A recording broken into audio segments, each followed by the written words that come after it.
Selamat malam. Halo Kak Afan, selamat malam. Oke, gimana nih Kak Gilang? Kabarnya pada malam kali ini? Oke, kabarnya Alhamdulillah luar biasa sehat. Kak Afan ini saya panggilnya apa? Kak Afan atau Abah juga? Boleh, Abah Kak Gilang boleh. Apa aja nggak apa-apa. Ya, Abah aja ya, biar sama kayak teman-teman ya. Saya juga dari Bekasi, jadi eh, sedikit belajar.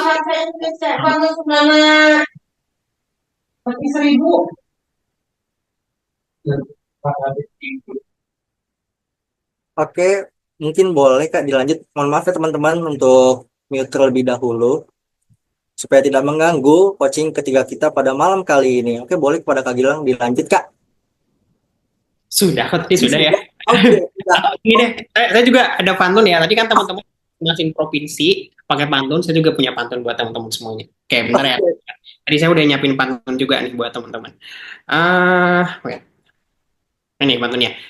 Teman-teman bilang cakep juga ya di kolom chat ya. Awas kalau nggak bilang cakep. Oke, ikan hiu, ikan lumba-lumba. Oke, terus ikan lele di dalam kolam. Oke, halo teman-teman semuanya, salam kenal dan selamat malam. oke, terima kasih Kak Gilang, sangat cakep sekali ya. Oke, mungkin akan buka dulu ya Kak Gilang. Assalamualaikum warahmatullahi wabarakatuh. Sebelumnya yang terhormat kepada founder dan CEO Duta Inspirasi Indonesia, ada Kak Safira Al-Farisi. Yang saya hormati kepada pengurus pusat, ada Kak Lala, Kak Dani, dan Kak Rian. Yang saya hormati kepada pemateri yang hebat, sungguhnya ada Kak Gilang Setiawan. Yang saya hormati kepada Project Director Duta Inspirasi Indonesia batch ke-15, ada Pierre Rangga. Yang saya hormati juga ada Vice Project Director Duta Inspirasi Indonesia batch ke-15, ada Mia Meta. Yang saya hormati kepada HRD Wilayah dan fasilitator program maupun non-program. Sebelumnya, perkenalkan nama saya Avan Riko Al-Rauf yang akan memandu coaching ketiga ini sampai awal dengan akhir. Oke, mungkin boleh operator untuk menyampaikan CV dari Kak Gilang ini supaya nanti kita akan bacakan dan kita ketahui bersama-sama dengan CV yang sungguh hebat luar biasanya. Oke, kepada operator dipersilahkan.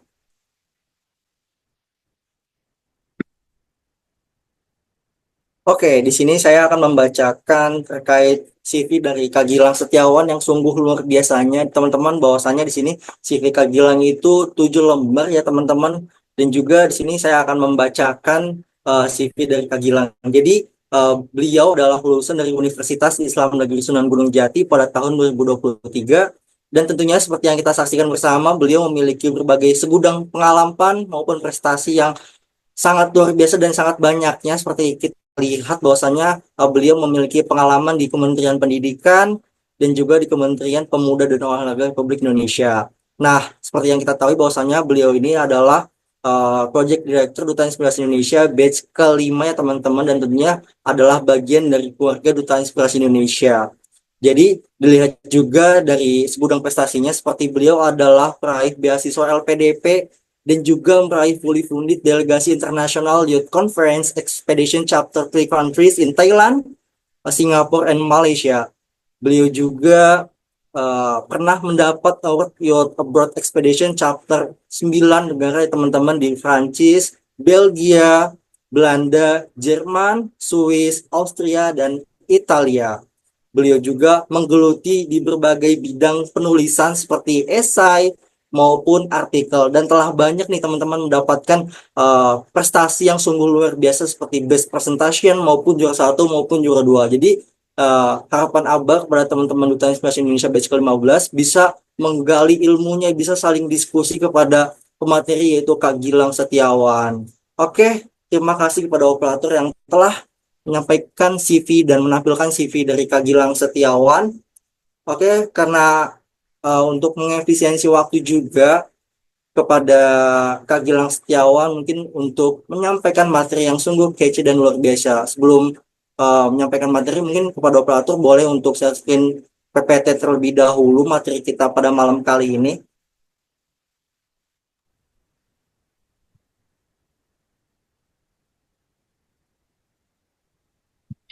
Oke, terima kasih ya Abah Afan. Abah Afan, saya manggil Abah Afan ya, biar sama kayak teman-teman gitu panggilannya. Selamat malam teman-teman semuanya. Salam kenal. Assalamualaikum warahmatullahi wabarakatuh. Salam sejahtera bagi kita semua. Shalom, Om Swastiastu, Namo Buddhaya, dan juga salam kebajikan. ini malam ini hari Minggu ya, teman-teman, tepatnya di akhir tahun 2024. Saya bisa kembali ke rumah saya gitu ya dari Duta Inspirasi. Saya waktu itu sama kayak teman-teman, bergabung di Duta Inspirasi, tepatnya di tahun 2022. Saya batch keempat teman-teman gitu ya. Di masa-masanya batch keempat itu kalau hitungannya 1 tahunnya Duta Inspirasi gitu setelah berdiri tahun sebelumnya. Experience yang sangat luar biasa. Saya gabung di rumah ini karena saya bertemu dengan orang-orang yang hebat dari berbagai daerah lintas provinsi gitu ya, dengan experience yang sangat luar biasa, background-background yang sangat powerful. Setiap harinya saya mendapatkan insight-insight gitu semua gitu teman-teman. So di batch 4 kemarin saya di programnya Millennials Menginspirasi, ada teman-teman MM di sini. Oke. Okay. Ada Kak. Oke. Saya masih ingat banget apa ya semuanya tuh, millennials menginspirasi, media inspirasi, pribadi siap mengabdi gitu ya kalau nggak salah ya gitu. Eh, Terus lanjut di batch selanjutnya, ketika di batch 5 dia diamanahi sebagai project director gitu ya, yang saat itu bersama 20 orang hebat gitu ya menjadi fasilitator, di mana dia adalah pembentukan grand design lagi gitu di Rakornas yang pertama. Jadi benar-benar implementasi banget dan jadi tonggak awal untuk kemudian mungkin sekarang yang tools teman-teman pakai itu grand design-nya saat itu gitu. Dan senang banget sekarang udah masuk ke batch 15 ya, teman-teman udah sangat jauh sekali. Aku berharap teman-teman bisa memanfaatkan rumah ini sebagai rumah untuk bisa tumbuh dan berkembang dengan versi terbaik teman-teman, karena teman-teman Duta Inspirasi itu rumahnya benda mati gitu. Yang akan menghidupkan itu adalah teman-teman semuanya. Angkatan saya itu sudah banyak yang melanglang buana gitu ya. Bahkan angkatan sebelum saya mungkin sampai 1, 2, 3 sudah dengan karirnya masing-masing, pendidikannya masing-masing, dengan passionnya sekarang berkembang gitu. Dan teman-teman juga sekarang mungkin kita ada yang seumuran ya, teman-teman, ada yang masih usianya 23, 24 atau 22 gitu ya. Jadi kita malam hari ini saling berbagi insight. Aku yakin teman-teman juga punya banyak sekali experience gitu ya. Kemarin saya dihubungi sama Avan juga ya di Instagram gitu. Katanya Kak mau nggak ngisi materi Duta Inspirasi coaching. Waduh, kata saya ini udah lama banget saya nggak ngisi coaching Duta Inspirasi. Terakhir itu saya batch berapa ya? Batch 7 atau 8 gitu ya teman-teman. Kalau dulu biasanya sama nih, saya suka mantau-mantau gitu kayak teman-teman lihat-lihat biasanya duta-duta ikut coaching atau enggak gitu ya. Tiap hari dulu sering rapat-rapat gitu di program ataupun di Duta Inspirasi, termasuk yang akhirnya melahirkan Timpel itu ya teman-teman gitu, di Duta Inspirasi TikTok, Duta Inspirasi YouTube, terus Millennials Menginspirasi, kemudian Duta Inspirasi Library sama podcast gitu. Nah itu semua jadi bagian perjalanan gitu saya di saat itu gitu, dan kemudian banyak insight yang bikin saya tumbuh dan berkembang sampai sekarang. So malam hari ini kita akan bahas tentang materinya ini teman-teman, ideas and advice on getting a scholarship and student exchange program gitu. Oke, aku yakin teman-teman di sini mungkin ada juga yang award di beasiswa, beasiswa apapun itu, entah itu beasiswa pemerintah ataupun dari lembaga non pemerintah, ataupun ada yang pernah student exchange keluar gitu ya, teman-teman nanti boleh sharing ya, atau ada advice yang mungkin menarik boleh nanti sharing di kolom chat atau nanti di sesi Q&A. So, aku pengen kenalin ini ke teman-teman semuanya, karena anak-anak Duta Inspirasi itu teman-teman kita datang dari berbagai daerah dengan latar belakang yang berbeda. Kita punya akar budayanya masing-masing, punya mindset daerah yang berbeda-beda. Jadi, tugas kita adalah think globally, act locally. Gitu. Jadi, teman-teman itu harus bisa berpikir bukan hanya skala lokal, tapi skala global. Jadi menginspirasi di sini adalah jangan sampai terbatas hanya dalam skala kecil dan teman-teman gak berani keluar dari zona nyaman, tapi ayo berani keluar dari zona nyaman, kita cari tahu tentang beberapa advice, tentang beberapa ide yang ada di mana-mana. Gitu. So, boleh next slide selanjutnya. Oke, ngomong-ngomong soal beasiswa sama student exchange ya, teman-teman mungkin boleh teman-teman diramaikan di kolom chat misalnya, Kak, saya award di beasiswa ini gitu, biar saya tahu juga nih teman-teman dari award di mana aja atau pernah punya experience kemana aja gitu.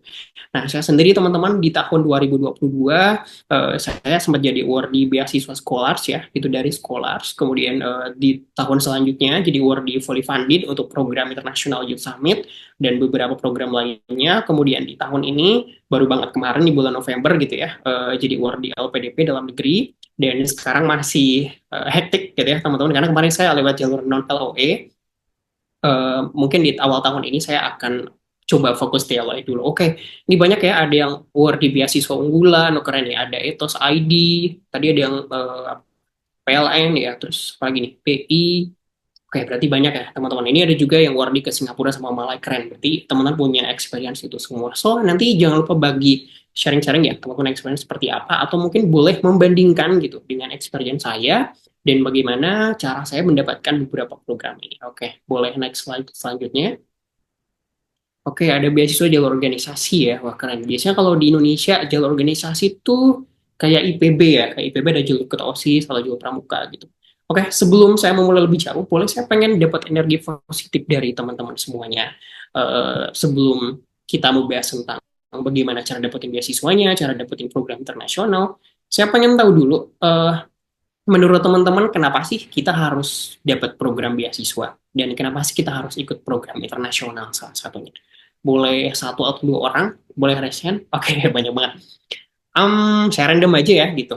Pertama deh, buat kenapa kita harus ikut program beasiswa dulu, mungkin, oh ini namanya ada yang sama kayak saya ya, teman-teman. Oh ya, teman-teman kalau sungkan di malam hari ini, kalau di Duta Inspirasi dulu saya sering dipanggilnya Kak Lang, jadi kalau misalnya mau panggil yang sama, biar akrab juga boleh banget, silahkan ya gitu. Boleh deh, Duta 15 Lang Fahrizal, ya, boleh, silahkan. Oke, sebelumnya terima kasih atas kesempatannya. Kenapa sih harus program beasiswa? Sebenarnya program beasiswa itu tidak hanya memudahkan kita ya Kak untuk mendapat sedikit dorongan ataupun sedikit bantuan untuk dipermudahkan mungkin dalam setidaknya bukan dalam ekonomi saja tetapi juga dalam hal kayak misal kita dapat beasiswa nih kita dapat title gitu dari suatu suatu badan atau suatu lembaga. Nah, ini dapat mempermudah kita untuk kedepannya selanjutnya berjalan seperti itu, Kak. Terima kasih.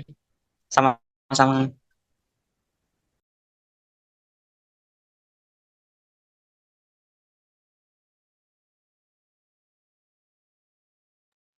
Mohon maaf, Kak Gilang belum ini Kak. Oh, sorry. Oke, thank you ya, Lang Fahrizal tadi jawabannya, insight-nya gitu ya buat kita semua. Oke, next. Pertanyaan kedua, kenapa kita harus ikut program internasional? Ini boleh saya pengen dari perempuan, Duta 15 Nong Suhe. Ya, betul ya? Oke, silakan. Halo Kak Gilang, wah, terima kasih banyak atas kesempatannya. Kalau menurut aku, kenapa program internasional itu sangat penting? Karena bukan karena soal ini program biasa, dan ini tuh manfaatnya tuh banyak banget. Selain kita dapat ilmu, selain kita dapat beasiswa dari program tersebut, kita juga punya relasi networking yang sangat luas, yang hal itu tuh nggak akan bisa kita lewatkan, nggak akan bisa kita lewatkan kesempatan yang luar biasa. Karena kenapa program internasional itu kita bukan belajar tentang hanya di Indonesia, tapi kita bisa belajar kebudayaan di internasional, gimana cara kita eh, berbagi ilmu di Indonesia, perbedaan di Indonesia dan di luar, dan kita bisa menyerap ilmu-ilmu yang ada di internasional. Gitu sih menurut aku, Kak Gilang. Terima kasih. Oke, thank you Nong Suhe. Teman-teman yang lain nanti ya. Kalau semisal aku kasih teman lagi, boleh deh teman ration lagi. Oke, kita next dulu ya. Thank you Nong Suhe dan juga Lang Fahrizal insight-nya. Setidaknya aku mendapatkan gambaran kalau teman-teman Duta Inspirasi di sini, artinya tahu gitu urgensi kenapa kita tuh butuh yang namanya program beasiswa, atau kita butuh tentang program internasional, salah satunya. Boleh ke slide selanjutnya. Nah, jawabannya tuh ini teman-teman, ketika kita menjadi awardee beasiswa ataupun teman-teman punya kesempatan jadi awardee misal pertukaran pelajar ke luar negeri kayak ISMA, YSEALI gitu, itu tuh lebih dari sekedar dapat pendanaan aja. Jadi mindset yang harus kita tanamkan ketika kita dapat program beasiswa, betul tadi yang dibilang Lang gitu, bahwa benefit kita itu bukan hanya sekedar dapat pendanaan. Itu yang utama memang. Tapi lebih daripada pendanaan. Ketika kita menjadi awardee atau penerima beasiswa, kita itu adalah investasi. Gitu. Jadi program beasiswa, lembaga manapun, mengamanahkan uangnya kepada kita adalah untuk investasi jangka panjang. Gitu. Dan ada beberapa key point yang pengen aku singgung kepada teman-teman semuanya, bahwa ketika teman-teman menjadi seorang awardee atau penerima beasiswa, eh, kenapa saya katakan lebih dari sekedar pendanaan? Oke, ini maksudnya. Boleh ke slide selanjutnya. Pertama teman-teman, kayak poin pertama adalah networking yang eksklusif. Jadi kalau misalnya teman-teman ikut program beasiswa atau program internasional yang mirip-mirip gitu ya, akses komunitas globalnya itu pasti akan terhubung satu sama lain. Teman-teman pasti percaya gitu bahwa networking itu adalah salah satu key point yang sangat penting di masa saat ini, bahkan mungkin untuk di masa depan teman-teman semuanya. Ketika teman-teman ingin membangun relasi, misalnya hubungan dalam ranah pekerjaan atau karir gitu ya, atau dalam ranah pendidikan atau kesempatan-kesempatan lainnya, maka networking adalah akan menjadi penyelamat teman-teman. Kalau teman-teman bisa terhubung dengan banyak pemangku kepentingan, entah itu komunitas lokal atau global, gitu, teman-teman pasti akan mudah mendapatkan kesempatan-kesempatan yang selama ini teman-teman mungkin pengen achieve, tapi bisa datang tidak terduga. Gitu. Dan saya sudah merasakan itu ketika jadi seorang awardee penerima beasiswa atau jadi punya kesempatan ikut pertukaran pelajar kedua. Gitu. Nah, poin yang kedua adalah kolaborasi. Gitu. Selain networking, teman-teman itu ngapain sih membangun networking gitu? Apakah Kak, saya cukup hanya sekedar terhubung dengan orang-orang penerima beasiswa aja atau misalnya penyelenggaranya atau awardee sebelumnya gitu? Enggak cukup. Kita itu bakalan dapat kesempatan kolaborasi. Ada yang mengatakan gitu ya, ini Kamel tak nih, angkatan di atas muda 1 tahun di atas saya, bahwa no collab, pasti collapse gitu. Jadi ketika teman-teman nggak bisa berkolaborasi, teman-teman pasti bakalan collapse di lapangan. Itulah kenapa program seperti ini salah satunya adalah menawarkan key point berupa kolaborasi. Teman-teman tuh bisa terlibat di berbagai proyek riset, inovasi, gitu ya, kewirausahaan, orang yang suka gitu. Itu ditawarkan di berbagai program beasiswa, banyak sekali gitu ya. Terus juga upskilling berkelanjutan. Nah, teman-teman, program beasiswa atau pertukaran pelajar ke luar negeri gitu, itu akan ada beberapa skill yang dibentuk kayak terus diasah gitu ya, terutamanya soft skill kayak semisal bagaimana teman-teman bisa cepat beradaptasi, kemampuan berkomunikasi atau kemampuan soft skill lainnya. Dan itu semua bisa teman-teman dapetin dengan memanfaatkan berbagai kesempatan-kesempatan di program beasiswa atau program ini. Kemudian kontribusi. Nah, ini yang gak kalah penting gitu. Jadi ujung tombak dari kenapa program itu menyelenggarakan beasiswa atau ngasih pendanaan untuk misalnya para awardee-nya, ya ujungnya adalah kontribusinya seperti apa. Nah, kita itu adalah investasi buat jangka panjang. Jadi sekarang mungkin belum kelihatan, tapi di masa depan itu yang akan kelihatan. Gitu. Makanya kan kalau misalnya teman-teman mungkin yang kayak sekarang ada ikut LPDP juga, ya pasti kan itu jadi kayak poin yang sangat powerful gitu. Ketika kita ikut seleksinya pasti akan ditanya, rencana kontribusi kamu nanti setelah lulus itu apa, bagaimana? Nah, di sini poinnya. Ketika teman-teman bisa memaksimalkan kesempatan ini, teman-teman bisa menjadi katalisator inovasi dan solusi untuk permasalahan sosial yang sangat kompleks. Gitu. Pasti teman-teman setuju, teman-teman dengan latar belakang yang berbeda-beda, mungkin ada yang dari kesehatan, dari pendidikan, dari ekonomi, teman-teman punya permasalahan masing-masing atau yang teman-teman baca di media sosial atau yang baca langsung di lapangan gitu. Nah, tugas kita adalah harus menjadi agen perubahan yaitu lewat kontribusi itu. Dan yang kelima, yang menurut saya ini kayak poin yang harus teman-teman highlight di masa sekarang adalah brand personal yang kuat. Gitu. Teman-teman mungkin apalagi anak duta inspirasi ya gitu yang mungkin banyak bergelut dengan media sosial ataupun kayak di kehidupan nyatanya, brand personal itu menjadi kayak poin yang sangat penting. Gitu. Ketika teman-teman ikut program beasiswa atau program internasional, teman-teman bisa membangun reputasi sebagai individu yang berprestasi dan juga berdedikasi tinggi. Makanya kalau misalnya teman-teman sering baca kayak di Twitter gitu ya, atau misalnya di media lain, banyak kan yang bilang kalau Kak beasiswa tuh salah sasaran nih gitu. Misalnya kayak kok bisa sih atau orang yang berada dapat beasiswa gitu kan. Nah, teman-teman di sinilah kuncinya. Oh, beasiswa tuh bukan hanya untuk orang-orang yang secara finansial mungkin tidak punya kesempatan atau tidak punya privilege gitu. Tapi beasiswa juga sebagai salah satu pengakuan atas pencapaian akademis salah satunya gitu. Makanya ketika teman-teman mendapatkan program beasiswa, cari tahu dulu ini program beasiswa untuk apa gitu. Jangan sampai memang salah sasaran. Ya. Kayak misalnya ada KIPK gitu ya. Terus ada program beasiswa lain misalnya gitu. Sekarang tuh banyak yang disalahgunakan di lapangan tuh banyak. Tapi semaksimal mungkin bahwa secara konteksnya memang beasiswa ini banyak jenisnya. Jadi teman-teman harus bisa menempatkan diri juga ketika akan ikut program beasiswa. Gitu. Oke, next slide. Nah, sekarang kita gali dari sisi program internasionalnya. Kita belajarnya kayak SKS di kelas aja ya, teman-teman. pertanyaan yang muncul ke diri saya ketika di tahun 2021 saya mulai nge-reach out program-program internasional gitu ya, entah itu dalam bentuk kompetisi ataupun pertukaran pelajar ataupun bentuk program inter lainnya. Saya tuh dulu sempat bertanya sama diri saya sendiri, memangnya kenapa kita harus ikut program internasional gitu? Memangnya belajar di dalam kampus saja tidak cukup? Gitu. Itu pertanyaan yang muncul ketika saya saat itu. Karena saya ngerasa kayak kampus saya juga udah bisa nge-provide kebutuhan saya cari knowledge, saya cari experience di kampus juga bisa. Gitu. Tapi ternyata teman-teman, dunia saat ini itu menuntut lebih dari sekedar pengetahuan. Program internasional bukan sekedar mencari ilmu, melainkan tentang membangun kapasitas diri untuk menciptakan dampak yang lebih besar. Ini poinnya. Jadi, kalau misalnya teman-teman ikut program internasional, teman-teman tuh bakalan dapat pengetahuan baru. Tapi bukan hanya pengetahuan aja, ada key point lain, yaitu exposure global, networking tadi saya bilang, kemudian pengalaman langsung, dan juga perkembangan diri. Nah, yang mungkin yang pengen saya highlight dulu gitu ya, karena kalau kita bahas yang ke bawah itu mungkin general ya, pasti di mana-mana teman-teman tuh kayak misalnya ada pemateri yang menyampaikan, iyalah kak, kita dapat networking, dapat pengalaman, dapat perkembangan diri gitu. Tapi ada satu poin yang menurut saya menyangkut semuanya, yaitu exposure. Nah, kalau berbicara tentang exposure, maksudnya kak exposure di sini itu apa sih? Gitu. Nah, maksud dari exposure di sini adalah kita bahas di slide selanjutnya.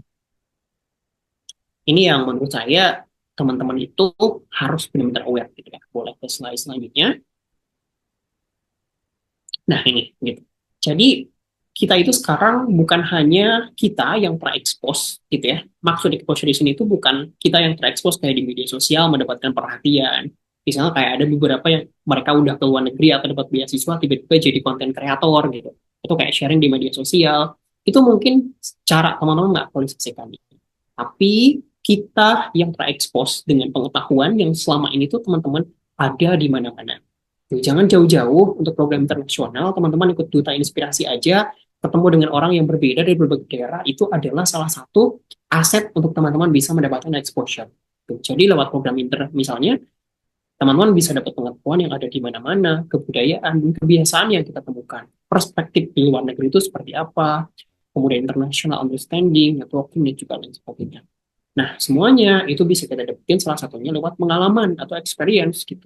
Yang salah satunya bisa kita dapetin lewat program inter atau student exchange atau international youth summit dan sejenisnya gitu. Yang kita lagi adalah kita perlu membangun kapabilitas yang komprehensif gitu, untuk bersaing dan berkontribusi secara signifikan. Di masa sekarang, teman-teman, masalah kita itu adalah sangat complicated gitu. Jadi kita tuh nggak bisa hanya terekspos di media sosial aja, tapi kita nggak punya kapasitas atau kapabilitas gitu. Ibaratnya kalau misalnya biji terus berisi, jangan kopong. Kalau misalnya bijinya kopong, nanti itu ketika ditanam itu nggak bakalan tumbuh. Tapi kalau misalnya bijinya berisi, teman-teman punya kapabilitas dan juga kapasitas, experience yang tebal, skill yang bagus. Ketika ditanam pasti akan tumbuh menjadi tanaman yang bagus gitu. Nanti ada tunasnya, tumbuh jadi tanaman, berbunga, berbuah, dipetik lagi gitu. Jadi nanti tuh ya kebermanfaatannya adalah asas keberlanjutan. Ini maksud saya. Jadi sebelum saya mengorek-ngorek informasi programnya ya, yang mungkin ada di mana-mana, saya pengen ajak dulu teman-teman ke ranah yang paling mendasar. Apa kita tuh harus ikut beasiswa, kenapa kita harus ikut program internasional. Ya, udah kebayang mindsetnya arahnya kemana teman-teman? Udah ya? Oke, next slide. Ini beberapa experience aja yang pernah saya ikutin gitu ya di tahun-tahun ke belakang teman-teman gitu ya. Kalau ASEAN sejauh ini yang belum tuh Brunei, Vietnam, Vietnam insya Allah tahun depan gitu berangkat. Dan teman-teman yang mungkin pengen punya kesempatan juga ada seperti ini, nanti saya spill program apa aja yang bisa teman-teman ikutin gitu ya teman-teman. Karena opportunity itu ada di mana-mana. Bahkan saya dulu pertama kali saya ikut program inter itu ya lewat Duta Inspirasi gitu. Waktu itu dengan Kak Safira, dengan Kak Kenza gitu. Sampai akhirnya dari situ ngerasa ke-trigger, coba lagi. Gitu. Oke, boleh ke slide selanjutnya aja. Oke, kita coba bahas dulu tipe-tipenya ya, biar teman-teman bisa mendapatkan diri kira-kira program seperti apa yang available untuk teman-teman bisa diikuti gitu. Nah, program inter tuh udah banyak teman-teman gitu ya, ada kayak student exchange, ini kayak pertukaran pelajar. Biasanya ini lebih melibatkan antara lembaga dengan lembaga. Kayak misal kalau di Indonesia yang mungkin hype kayak ISMA gitu ya. Terus Atau kayak misalnya sekolah dalam negeri dengan sekolah negeri juga ada gitu. Ini tergantung dari program konteksnya. Terus ada international internship. Nah, jangan salah gitu. Jadi internship pun ada yang internasional. Terus volunteer juga sama. Nah, kalau volunteer biasanya lebih menantang ya teman-teman gitu, apalagi kalau keluar karena kita bakalan menjadi relawan di luar gitu. Nah, ini teman-teman yang mungkin suka dengan kegiatan kesukarelawanan boleh ikut international volunteer program. Kayak sekarang tuh yang lagi hype, semisal kayak volunteer kalau bulan Ramadan tuh ada ke wilayah Muslim di Vietnam, Kamboja gitu tuh seru biasanya. Terus ada study abroad ini studi luar yang lebih panjang gitu ya. Kemudian ada youth and ini pertukaran budaya, jadi kayak program-program singkat, biasanya ada 7 hari sampai 10 hari. Ini juga emes biasanya oleh para NGO tuh sering banget ada program-program kayak gini. Termasuk yang saya ikutin juga beberapa tahun belakang. Terus international research, nah ini yang mungkin seru ya menurut saya. Karena ketika teman-teman di program internasional, teman-teman tuh harus tahu outputnya tuh apa. Gitu. Jadi riset ini mungkin jadi salah satu yang teman-teman bisa ikutin karena teman-teman bisa punya luaran yang bagus. Itu ada papernya, ada hasil risetnya seperti apa, gitu ya. Oke, next slide. Ini beberapa program ya. Barangkali di sini ada anak ISMA atau MOSMA atau YSEALI, gitu ya. Mungkin kita bisa berbagi sharing ya, teman-teman gitu. Ini beberapa program yang bisa teman ikutin gitu ya, dari mulai ISMA, kemudian MOSMA, YSEALI. Program setiap negara tuh hampir selalu ada untuk pertukaran pelajar. Tinggal bagaimana teman-teman pengen ikut program yang mana, pengen yang dari pemerintah atau non pemerintah gitu ya. Nah, kalau kayak misalnya ini yang ke Eropa ada Erasmus Plus gitu ya. Terus juga kalau misalnya pengen ke Amerika ada YSEALI. Kalau AFS ini dia programnya kalau di Indonesia tuh sama Bina Antar Budaya, jadi teman-teman boleh program ini juga. Atau kalau misalnya pengen cari yang alternatif, kayak Duta Inspirasi pun punya inspiratur kan gitu. Nah, itu program fully funded yang bisa teman-teman ikutin. Ini lebih available karena dia cenderung lebih singkat. Terus juga skemanya memang lebih kepada ekspor aja di luar gitu. Bukan program yang memang terlalu padat. Biasanya memang lebih enak kalau misalnya teman-teman yang awal-awal pengen coba ikut program intern gitu ya. Oke, boleh ke slide selanjutnya. Nah, ini ya teman-teman gitu. Teman-teman boleh pilih silahkan gitu pengen program yang mana gitu ya, mau ikut YSEALI, mau ikut MOSMA, mau ikut ISMA. Cuman tahun sekarang kayaknya nggak ada MOSMA ya teman-teman. Jadi MOSMA ini sama kayak ISMA, dia programnya untuk anak-anak yang UIN dan ini ya, ini yang di bawah naungan Kemenag gitu. Kalau ISMA kan untuk anak-anak yang ini ya, Kemendikbud gitu. Nah, teman-teman yang mungkin Kemenag itu boleh ikut MOSMA. Cuma tahun sekarang kayaknya belum ada informasi lebih lanjut ya teman-teman gitu. Terus ada ini ada Erasmus Plus gitu ya, terus ada YES program sama AFS nih masih sama ya di bina budaya. Nah, terus yang lebih seru tuh menurut saya ini sih PPAN gitu. PPAN ini dari Kemenpora, dia karena biasanya ada pembinaan dulu gitu untuk kita bisa berangkat ke sana. UIN hadir ya, teman-teman UIN tenang jangan kecewa gitu ya. Kalian masih punya banyak kesempatan untuk bisa ikut program seperti ini. Oke, next slide. Nah, ini beberapa link alternatif yang barangkali teman-teman perlu gitu ya untuk eksplor programnya. Saya nggak mau ngasih ikannya, tapi saya mau ngasih pancingannya aja. Gitu. Silakan teman-teman cari tahu gitu programnya sendiri, baca. Nah di websitenya itu sudah ada semuanya gitu informasi di sana. Jadi teman-teman boleh riset sebanyak-banyaknya kira-kira program apa yang paling available untuk bisa saya ikuti gitu. Oke, next slide. Nah, ini yang mungkin pengen saya bahas dan sharing ke teman-teman gitu ya. Jadi ini berkaitan dengan program Fully Funded dari NGO. Kenapa saya membahas ini? Karena memang ini jadi alternatif kalau misalnya teman-teman pengen dapat programnya. Nah, Fully Funded dari NGO ini dia cenderung lebih fleksibel. Biasanya jangka waktunya juga cuma 7 hari atau 10 hari gitu ya, tergantung NGO-nya. Kalau untuk program seperti ini, teman-teman harus bisa jeli juga karena NGO itu tidak semuanya punya kapasitas. Kadang ada beberapa NGO tuh yang baru menjalankan programnya gitu, hati-hati juga. Ada beberapa NGO yang masih belum legal gitu ya untuk menjalankan program seperti ini.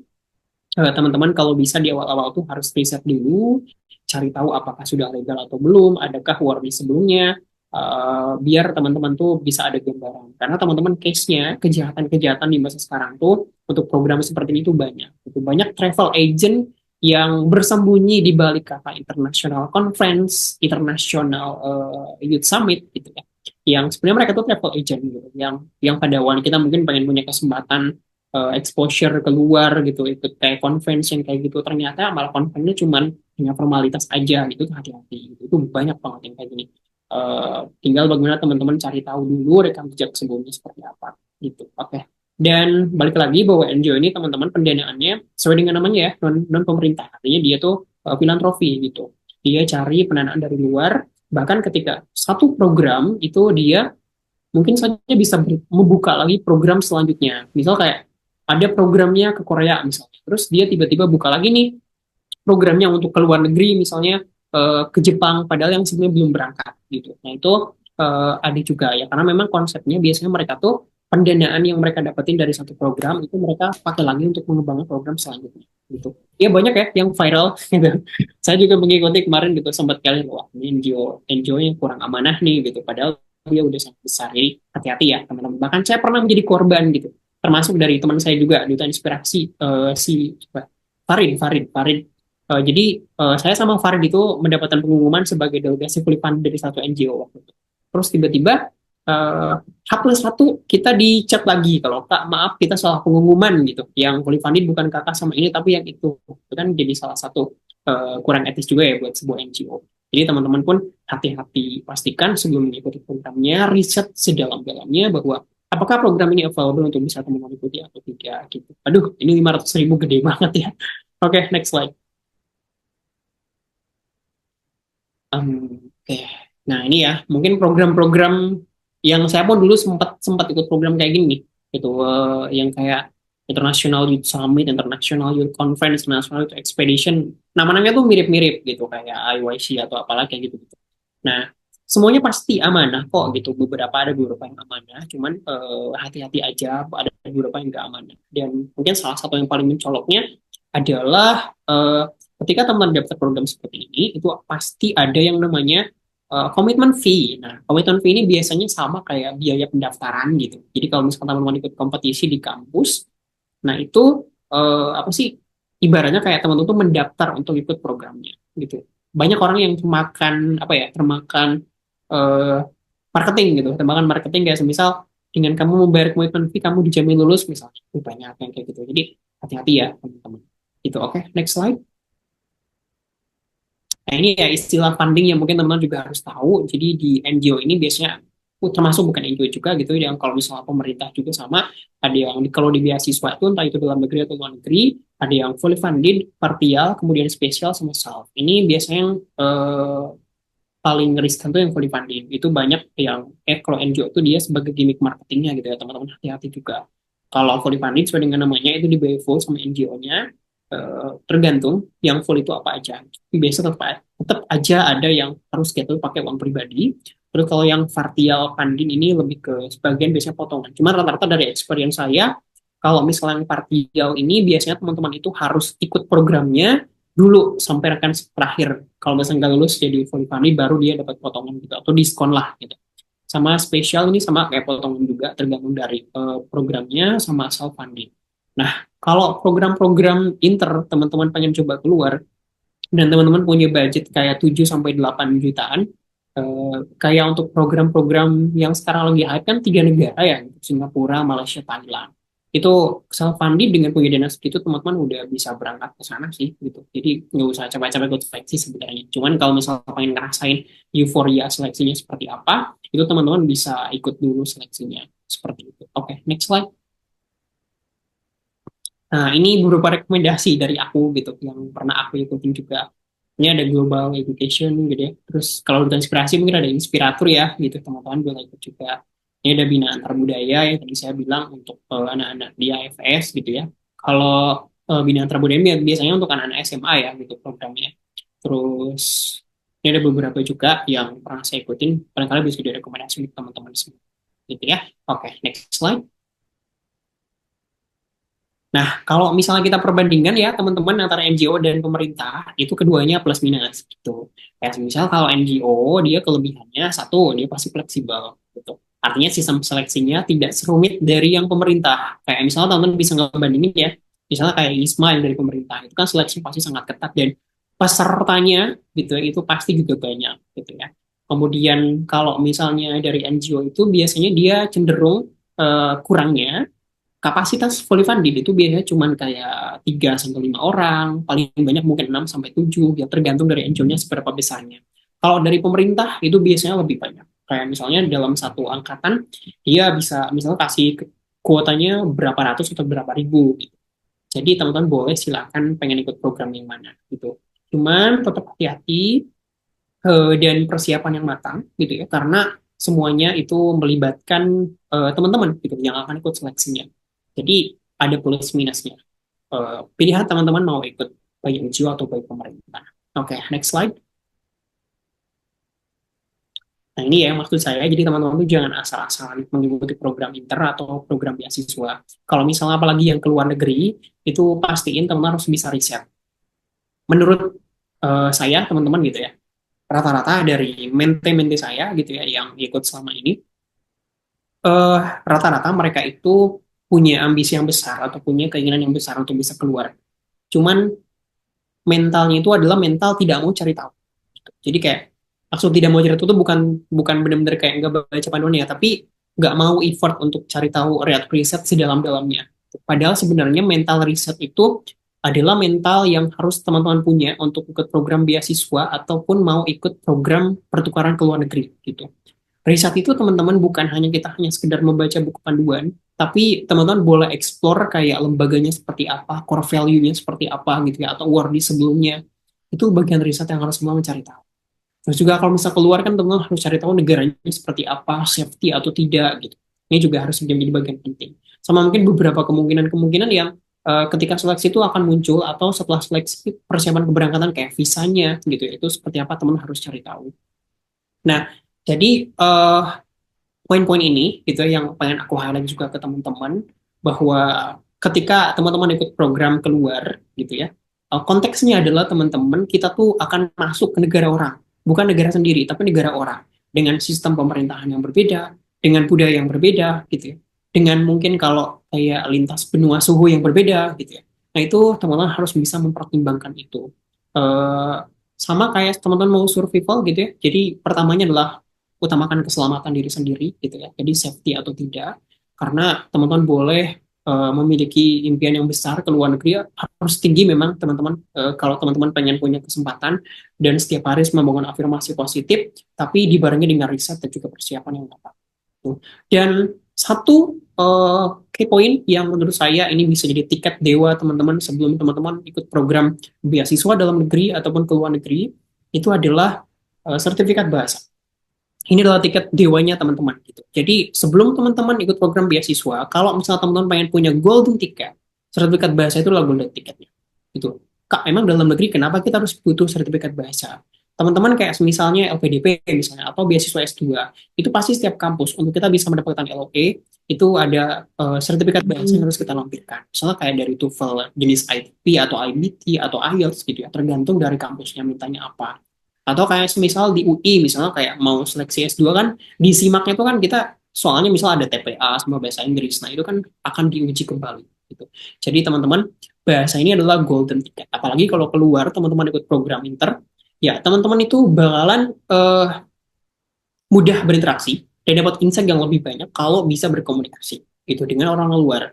Jadi konteks bahasa di sini bukan hanya bahasa Inggris, tapi seminimalnya bahasa Inggris, tapi bahasa inter pun gitu. Jadi ini adalah golden ticketnya teman-teman. Percaya sama saya, bukan hanya program beasiswa atau international youth summit atau international atau student exchange gitu. Tapi teman-teman pengen punya karir yang bagus atau kayak kesempatan-kesempatan lain, teman-teman harus punya golden ticketnya, yaitu sertifikat bahasa.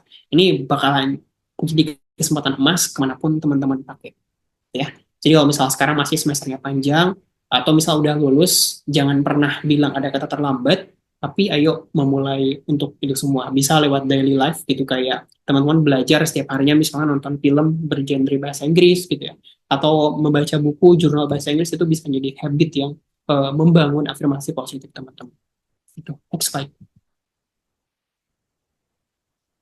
Nah ini untuk application prosesnya teman-teman untuk international program dan juga beasiswa ya gitu. Sebenarnya kalau misalnya kita rangkum itu ada 3 gitu ya, ada persiapan seleksinya, kemudian ada proses seleksi program, sama persiapan sebelum keberangkatan. Nah, untuk persiapan berkas itu biasanya lebih ke teman-teman itu harus hitam di atas putih. Saya pengen kasih bocor eh, LPDP ya, teman-teman, bahwa dalam seleksi programnya teman itu ada 3 tahap. Jadi ada tahapan seleksi administrasi, kemudian seleksi TBS, dan juga seleksi substansi. Nah, di bagian seleksi administrasi, biasanya semua program gitu ya, termasuk yang tadi saya sebutkan LPDP, itu pasti selalu hitam di atas putih. Atau intinya, berkas yang teman-teman itu sesuai dengan yang mereka syaratkan, gitu ya, teman-teman tuh pasti lulus. Gitu. Tapi kalau misalnya ada satu berkas yang nggak sesuai, ya konsekuensi teman-teman. Makanya menurut saya tahap berkas itu tahap yang gampang kalau teman-teman bisa melampirkan berkas yang sesuai gitu di bagian ini. Cuman ada beberapa program yang memang kayak seleksi secara subjektif juga ya, gitu, atau kayak misalnya esainya udah diseleksi di tahap awal pun ada gitu. Nah, terus yang kedua, proses seleksi program. Kalau proses seleksi program itu beragam ya, teman-teman. Mungkin ada yang melibatkan tesnya gitu. Kayak maybe tesnya semacam pre-test, post-test, atau TPA, TPS, tergantung ya teman-teman gitu. Bahkan ada beberapa yang kayak gitu. Terus mungkin ada interview gitu, wawancara itu menjadi bagian proses kayak ada motivation letter, ada esai, itu pasti proses yang akan melalui. Sama persiapan sebelum keberangkatan. Kalau misalnya persiapan sebelum keberangkatan itu konteksnya lebih ke teman-teman itu udah lulus, tapi persiapan apa aja sih yang perlu kita siapin, kayak misalnya paspor, visa gitu ya. Terus juga kalau untuk amunisi teman-teman gitu ya, nanti buat bagasinya seperti apa gitu, untuk mengcover itu semua. Jadi 3 proses ini yang pasti akan teman-teman hadapin gitu. Makanya pastiin di bagian awal tuh teman-teman harus concern bukan hanya sekedar berhasil sampai tahap 2 ini proses seleksi aja, tapi teman-teman harus concern juga ketika saya udah lulus, bisakah teman-teman itu berangkat gitu. Jangan sampai kayak saya. Saya di tahun 2022 itu lulus program ke Korea gitu. Itu udah fully funded, saya udah lulus programnya.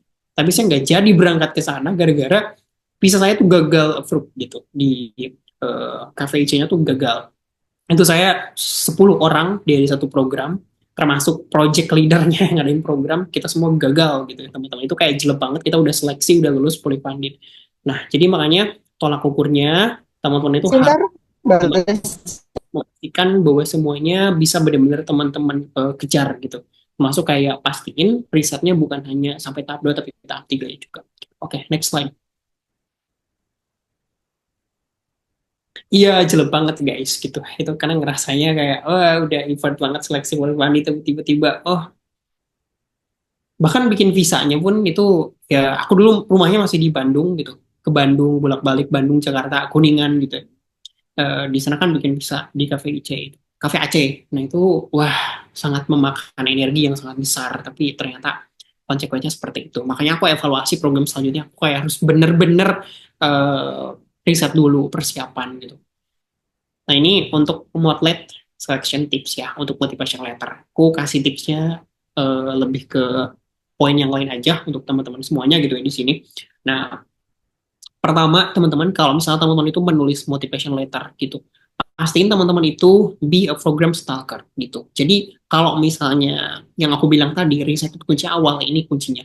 Teman-teman tuh bisa menjabarkan kalimat-kalimat powerful di motivation letter kalau teman-teman jadi seorang stalker gitu. Kayak stalker di sini teman-teman itu harus riset secara mendalam, cari tahu value proposition itu kayak gimana sih program bicaraan teman-teman gitu.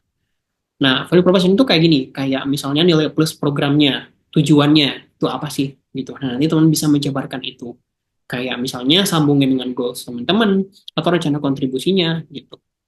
Sebagai contoh misalnya kayak teman-teman dari latar belakang pendidikan, terus misalnya kayak programnya berfokus ke SDGs nomor 4, quality education misalnya. Ya udah berarti teman-teman pengen menciptakan misalnya metode pembelajaran atau misalnya inovasi apa. Nah, itu bisa diangkat oleh teman-teman semuanya di motivation letter. Kemudian skill upgrade itu wajib. Ini maksudnya adalah teman-teman harus menyampaikan value yang sifatnya tuh growth mindset ya. Jangan sama fixed mindset dan banyak menyalahkan keadaan. Satu sering banget nggak fulfill motivation letter atau essay yang dia tuh cenderung lebih menyampaikan tentang banyak menyalahkan keadaan tentang proses kehidupannya gitu kayak menceritakan dari A sampai Z misalnya kayak kesusahan-kesusahan yang dialami itu tuh harus teman-teman ceritakan, memang harus. Tapi please jangan berlebihan gitu. Teman-teman jangan membuat drama dalam motivation letter atau essay gitu. Jangan merasa jadi orang ini, kalau sarkas ya teman-teman, jangan pernah kita merasa jadi orang yang paling susah di dunia, itu jangan gitu. Karena itu cukup ceritakan misalnya poin A sama B aja, sisanya teman-teman lebih bagaimana highlight value-nya lebih berkualitas gitu. Kayak semisal teman-teman topiknya pengen berbau pendidikan, ya udah ceritakan misalnya perjuangan teman-teman di pendidikan tuh kayak gimana, terus adakah value yang sesuai dengan program yang, mending kayak gitu ketimbang kayak fokusnya misalnya teman-teman menceritakan dari bangun pagi sampai ini untuk desa itu terlalu panjang dan bertele-tele gitu. Kemudian ini ya, maksud saya cerita kecil badai. Jadi teman-teman bisa memasukkan ini ya, ceritanya itu data driven. Jadi data driven itu teman-teman boleh memasukkan experience atau data-data yang mendukung dari cerita yang teman-teman lampirkan gitu. Sama harus menampilkan unique value proposition-nya gitu. Teman-teman itu pasti punya hal yang autentik gitu. Ibaratnya kayak gini, saya itu sempat beberapa kali menyimpan motivation letter saya atau essay saya di bio Instagram gitu. Terus tiba-tiba ada anak yang nge-email gitu, Kak, saya mau free dong gitu, untuk essay saya atau moodlet saya. Oh, boleh gitu. Saya baca, kok saya kayak kenal ya nih bahasanya, saya kayak kenal nih alurnya gitu. Nah, jangan sampai teman-teman itu tidak menjadi diri sendiri dalam motivation letter teman-teman atau essay teman-teman gitu. Kalau misalnya teman-teman gak jadi diri sendiri, nanti tuh orang tuh jadi nggak ada feel gitu loh, nggak ada feel kalau baca gitu. Kayak, apaan sih nih, kayaknya alurnya ketebak gitu. Kayak gitu. Jadi sampaikan unique value proposition itu teman-teman. Jadi autentik, jadi diri sendiri. Jangan sampai kayak teman lihat karya orang tertarik juga untuk plak ketiplok, jangan sampai. Itu lebih parah. Yang bagus itu adalah teman-teman amati, tiru, modifikasi sesuai dengan uh, karakter unik teman-teman. Gitu. Visual ini kayak shade and rapi, maksudnya lebih ke ini ya, user friendly itu kayak teman-teman boleh pakai heading-heading yang bullet point misalnya, tuh boleh juga pakai bullet point. Cuman saran saya kalau di essay atau Moodlet itu pastiin jangan banyak poin yang per poin kayak 1, 2, 3, tapi yang mending mengalir aja dalam bentuk paragraf gitu. Terus ini tailor made, ini maksud saya kita harus bisa mempersonalisasi gitu ya tentang kita. Jangan sampai kayak kita tuh benar-benar template banget. Sekarang tuh kan banyak ya teman-teman konten kreator atau wordy yang sharing seputar pengalamannya gitu. Mereka tuh sharing juga, tapi teman-teman itu ambil itu sebagai gambarannya. Jangan sama persis atau template, karena biasanya sama aja tiap orang tuh sharingnya pasti kayak gini dibentuknya gitu. Harus punya karakter uniknya. Ini maksudnya squad goals, manfaatkan geng. Ini teman-teman boleh manfaatin circle atau di dalamnya buat proofreading gitu ya. Kayak misalnya sekarang ya gitu, adik-adik saya dibutuhkan inspirasi, Kak boleh nggak saya minta proofread gitu, sebagai networking teman-teman, relasi, boleh silahkan gitu teman-teman, atau perkenalan teman-teman siapa gitu, itu manfaatin. Karena sekalinya teman-teman tuh proofread, atau misalnya kayak kalau interview tuh ada mock up interview gitu, nah itu bisa menjadi nilai plus untuk teman-teman tuh mendapatkan advice yang lebih membangun lah gitu. Terus juga buktiin pakai data, ini yang tadi saya bilang gitu. Jadi data driven kalau nulis gitu ya. Teman-teman itu kalau misalnya kayak pengen mencapai pencapaian, harus ada tolak ukurnya. Pencapaian itu di tahun berapa, dapat apa, tingkat apa gitu. Terus jelas di sana gitu. Jadi ada data yang validnya, dan tunjukin metrik yang memang memberi tahu dampaknya. Jadi bukan hanya sekedar menyebutkan tahunnya atau menyebutkan misalnya kayak saya tuh dapat ini nih, tuh misal tingkat ini. Tapi teman-teman tuh harus spesifik mencapaikan itu, gitu, betul spesifik gitu ya, dengan metrik yang jelas gitu ya. Jadi karena kalau misal teman-teman masukin datanya itu bisa lebih kredibel. Sama ini terakhir ya teman-teman, deadline is real gitu, jangan nyaret.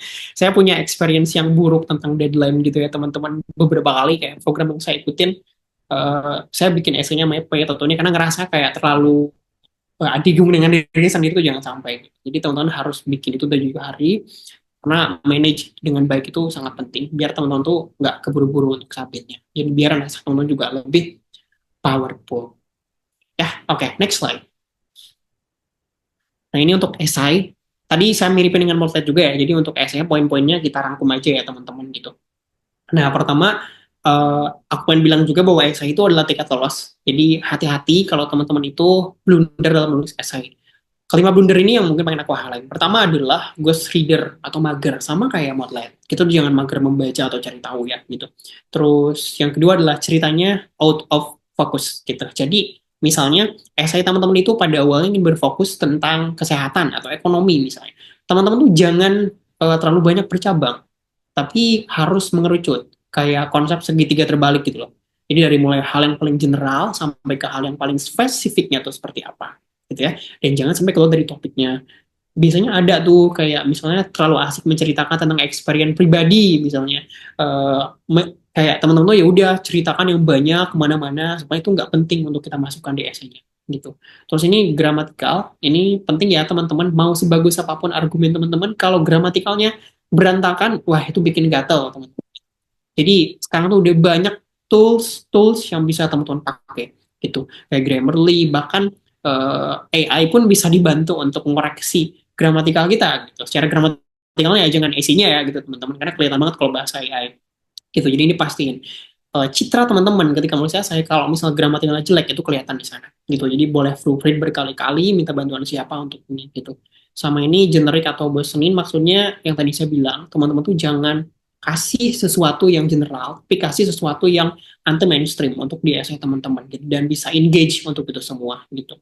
Terus ini nomor 5 yang gak kalah penting, teman-teman tuh jangan cuma bilang masa lalu doang, tapi masa depannya masa kosong gitu. Jadi explains bagaimana bahwa beasiswa itu akan menjadi power teman-teman di masa depan dan impactnya tuh kayak gimana, atau lebih tepatnya kontribusinya gitu. Kayak boleh bikin kayak misalnya skala jangka pendek, skala jangka menengah, atau skala jangka panjang gitu untuk di masa depan teman-teman. Kayak interview kan suka ditanya kan, kamu 5 tahun ke depan mau jadi apa atau mau seperti apa gitu. Nah di essay pun sama ya teman-teman. Oke, next slide. Nah ini boleh ada bonus, cuman kalau nggak salah saya belum submit esainya sih, cuman baru ada kayak eh, jawabannya, spill kisi interview aja, tapi boleh linknya disimpan aja, nanti malam saya submit kok link esainya ke dalam gitu ya, teman-teman boleh untuk sebagai bonusnya di screenshot atau boleh di copy gitu ya. Oke, udah ya mungkin kayaknya, kalau udah boleh ke slide selanjutnya.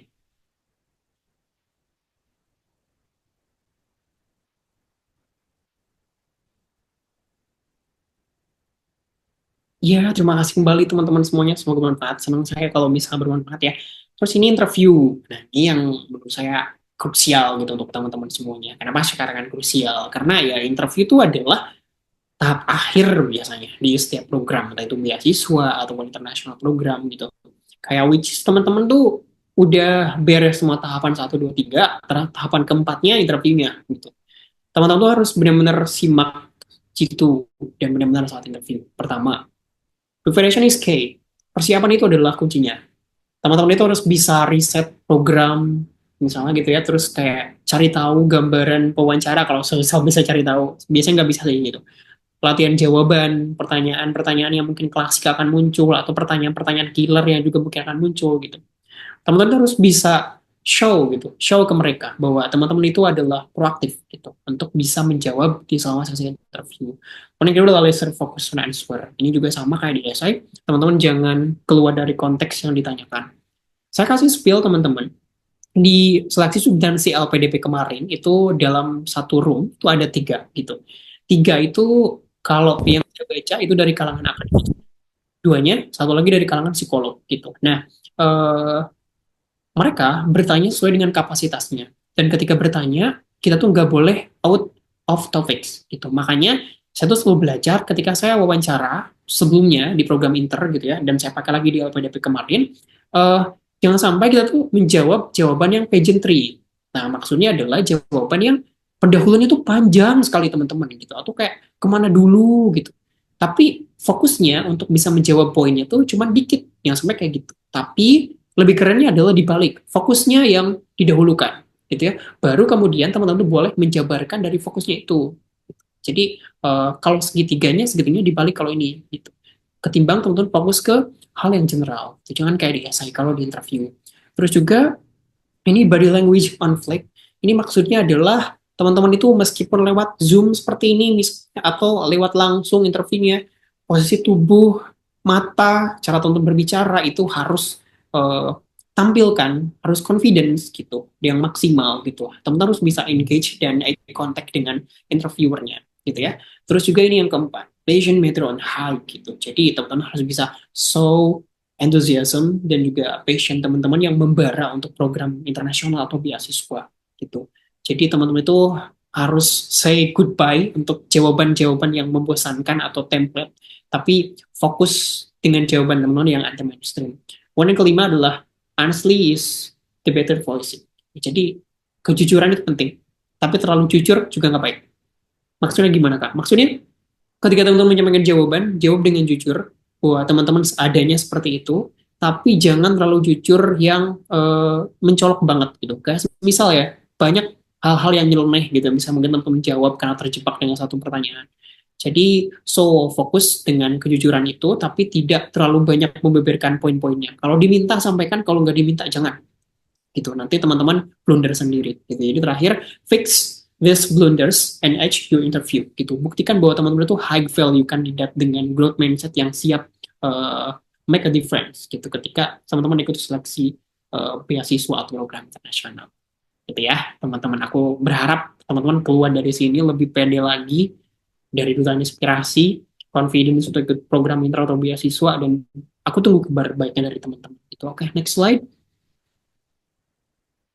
Nah, ini kinti-kintinya ya teman-teman di interview. Ini udah aku masukin di link yang tadi, jadi masih sama, teman-teman boleh akses di sana aja. Dari mulai kayak ketertarikan ikut programnya kenapa, motivasinya, sampai di latar belakangnya gitu. Itu udah aku cantumin contohnya di sana gitu ya. Oke, next slide aja. Nah, ini terakhir aku pengen kasih advice atau energi positif ke teman-teman semuanya, teman-teman gitu ya.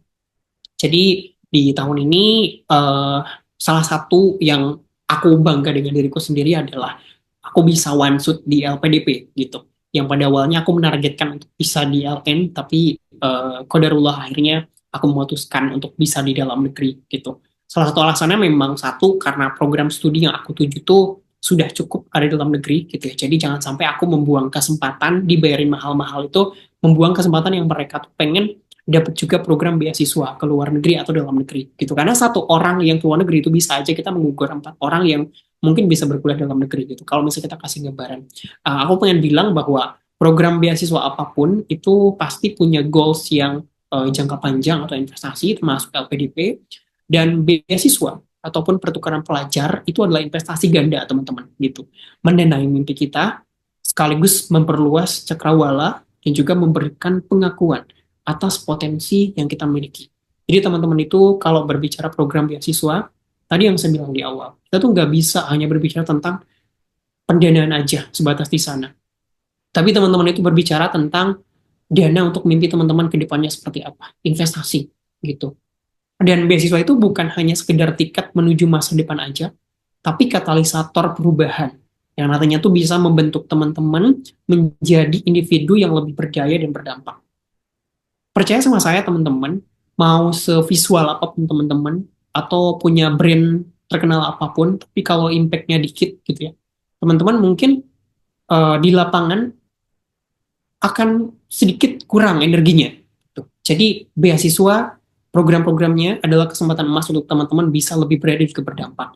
Dan program-program ajaran teman-teman ini bukan hanya sekedar perjalanan. Bukan hanya teman-teman punya kesempatan ke luar negeri, teman-teman bisa dapat exposure yang banyak, tapi ini adalah sebuah transformasi yang akan memperkaya perspektif teman-teman, mempersiapkan teman-teman untuk bisa menghadapi dunia yang semakin global. Gitu. Yang tadi saya bilang, kita itu harus punya kapabilitas yang komprehensif.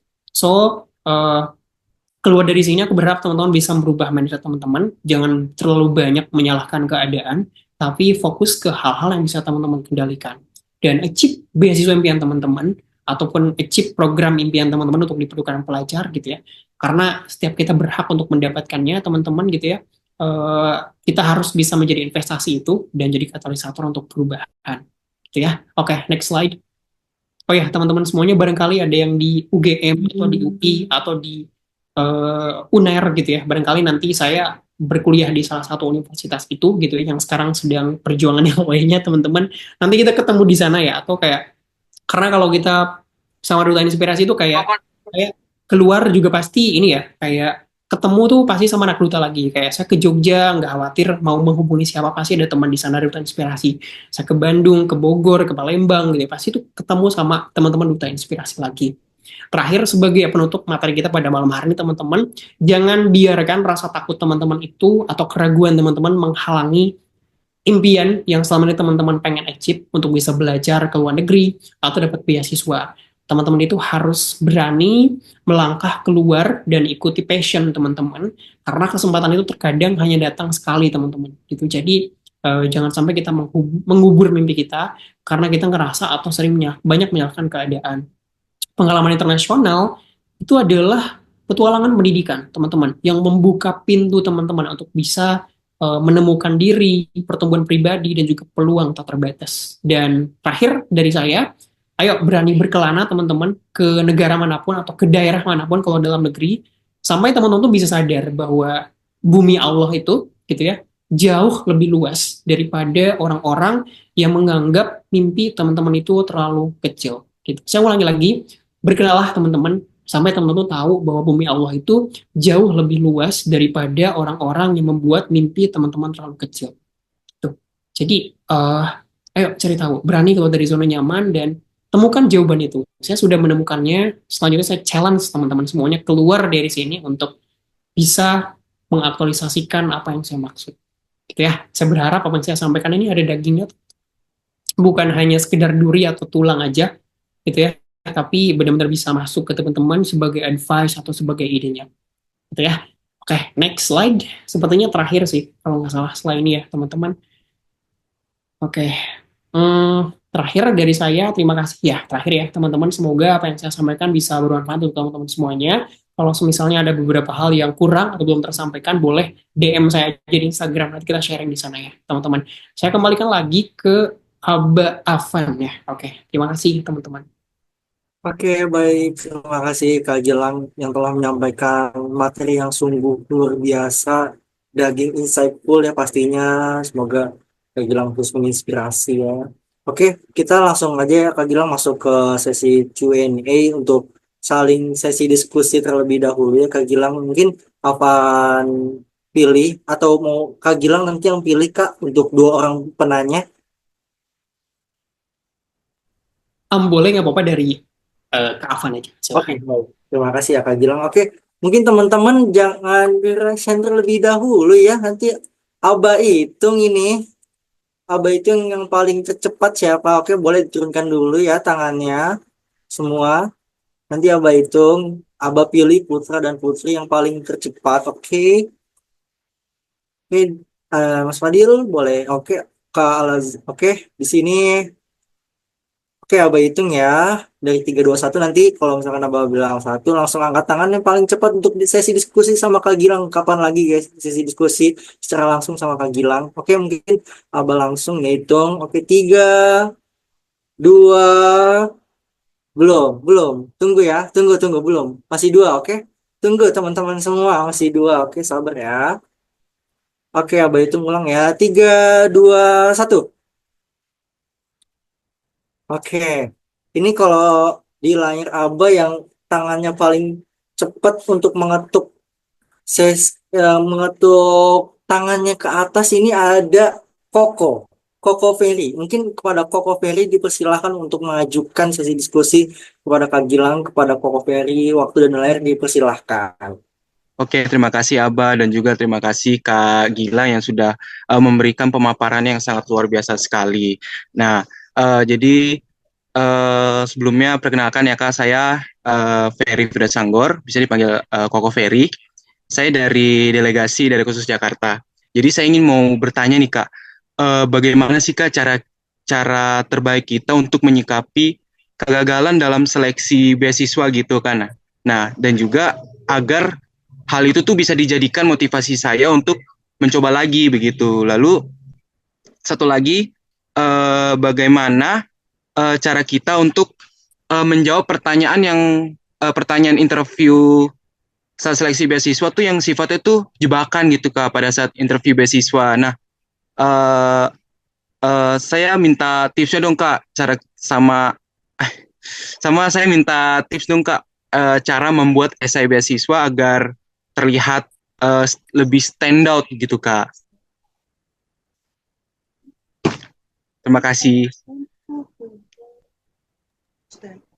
Oke, terima kasih. Namanya Koko Ferry ya, dari DKI Jakarta, betul? Oke. Daerah khusus Jakarta Kak. Oh, oke. Iya, Sekarang udah ganti.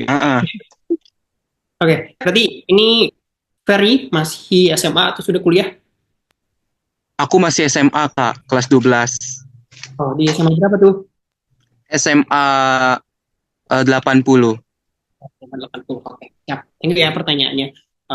Teman-teman, jadi sebenarnya kalau program beasiswa atau inter itu pasti kita akan sangat rawan sekali ya. Bahkan di mana-mana sih kegagalan tuh pasti akan ada gitu.